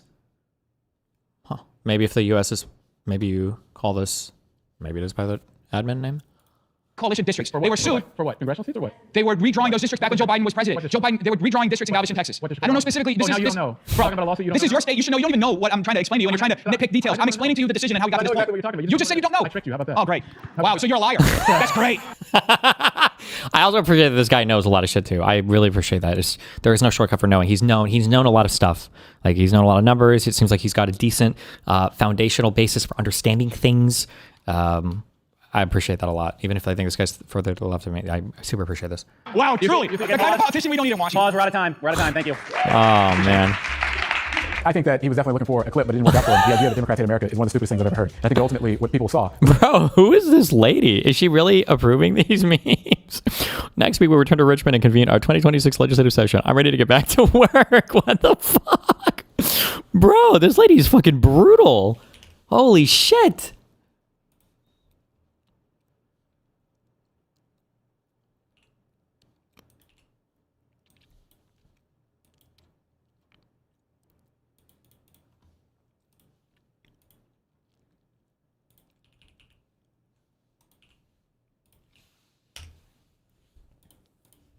I have the utmost respect for Senator Kaine and Senator Warner, but we do not need coaching on redistricting coming from a cuck chair in the corner. How about y'all stay focused on the fascists in the White House and let us handle redistricting in Virginia? 10-1. You truly aren't your normal grandma. I keep telling them, don't let the gray hair fool you them. Only 17 words from utmost respect to Cook Chair. Holy shit. Somebody that does not have any consistency in the argument. Folks that are more concerned with being on the next Lives of TikTok meme versus the people in this country that are paying more for everything. And I think that was really clear. It's really unfortunate that he turned his passion for politics and for civic involvement into something that I would just call poisonous. For the media who have been asking for a photo of me for tonight's coverage, please use this. What the fuck? What the fuck? Why?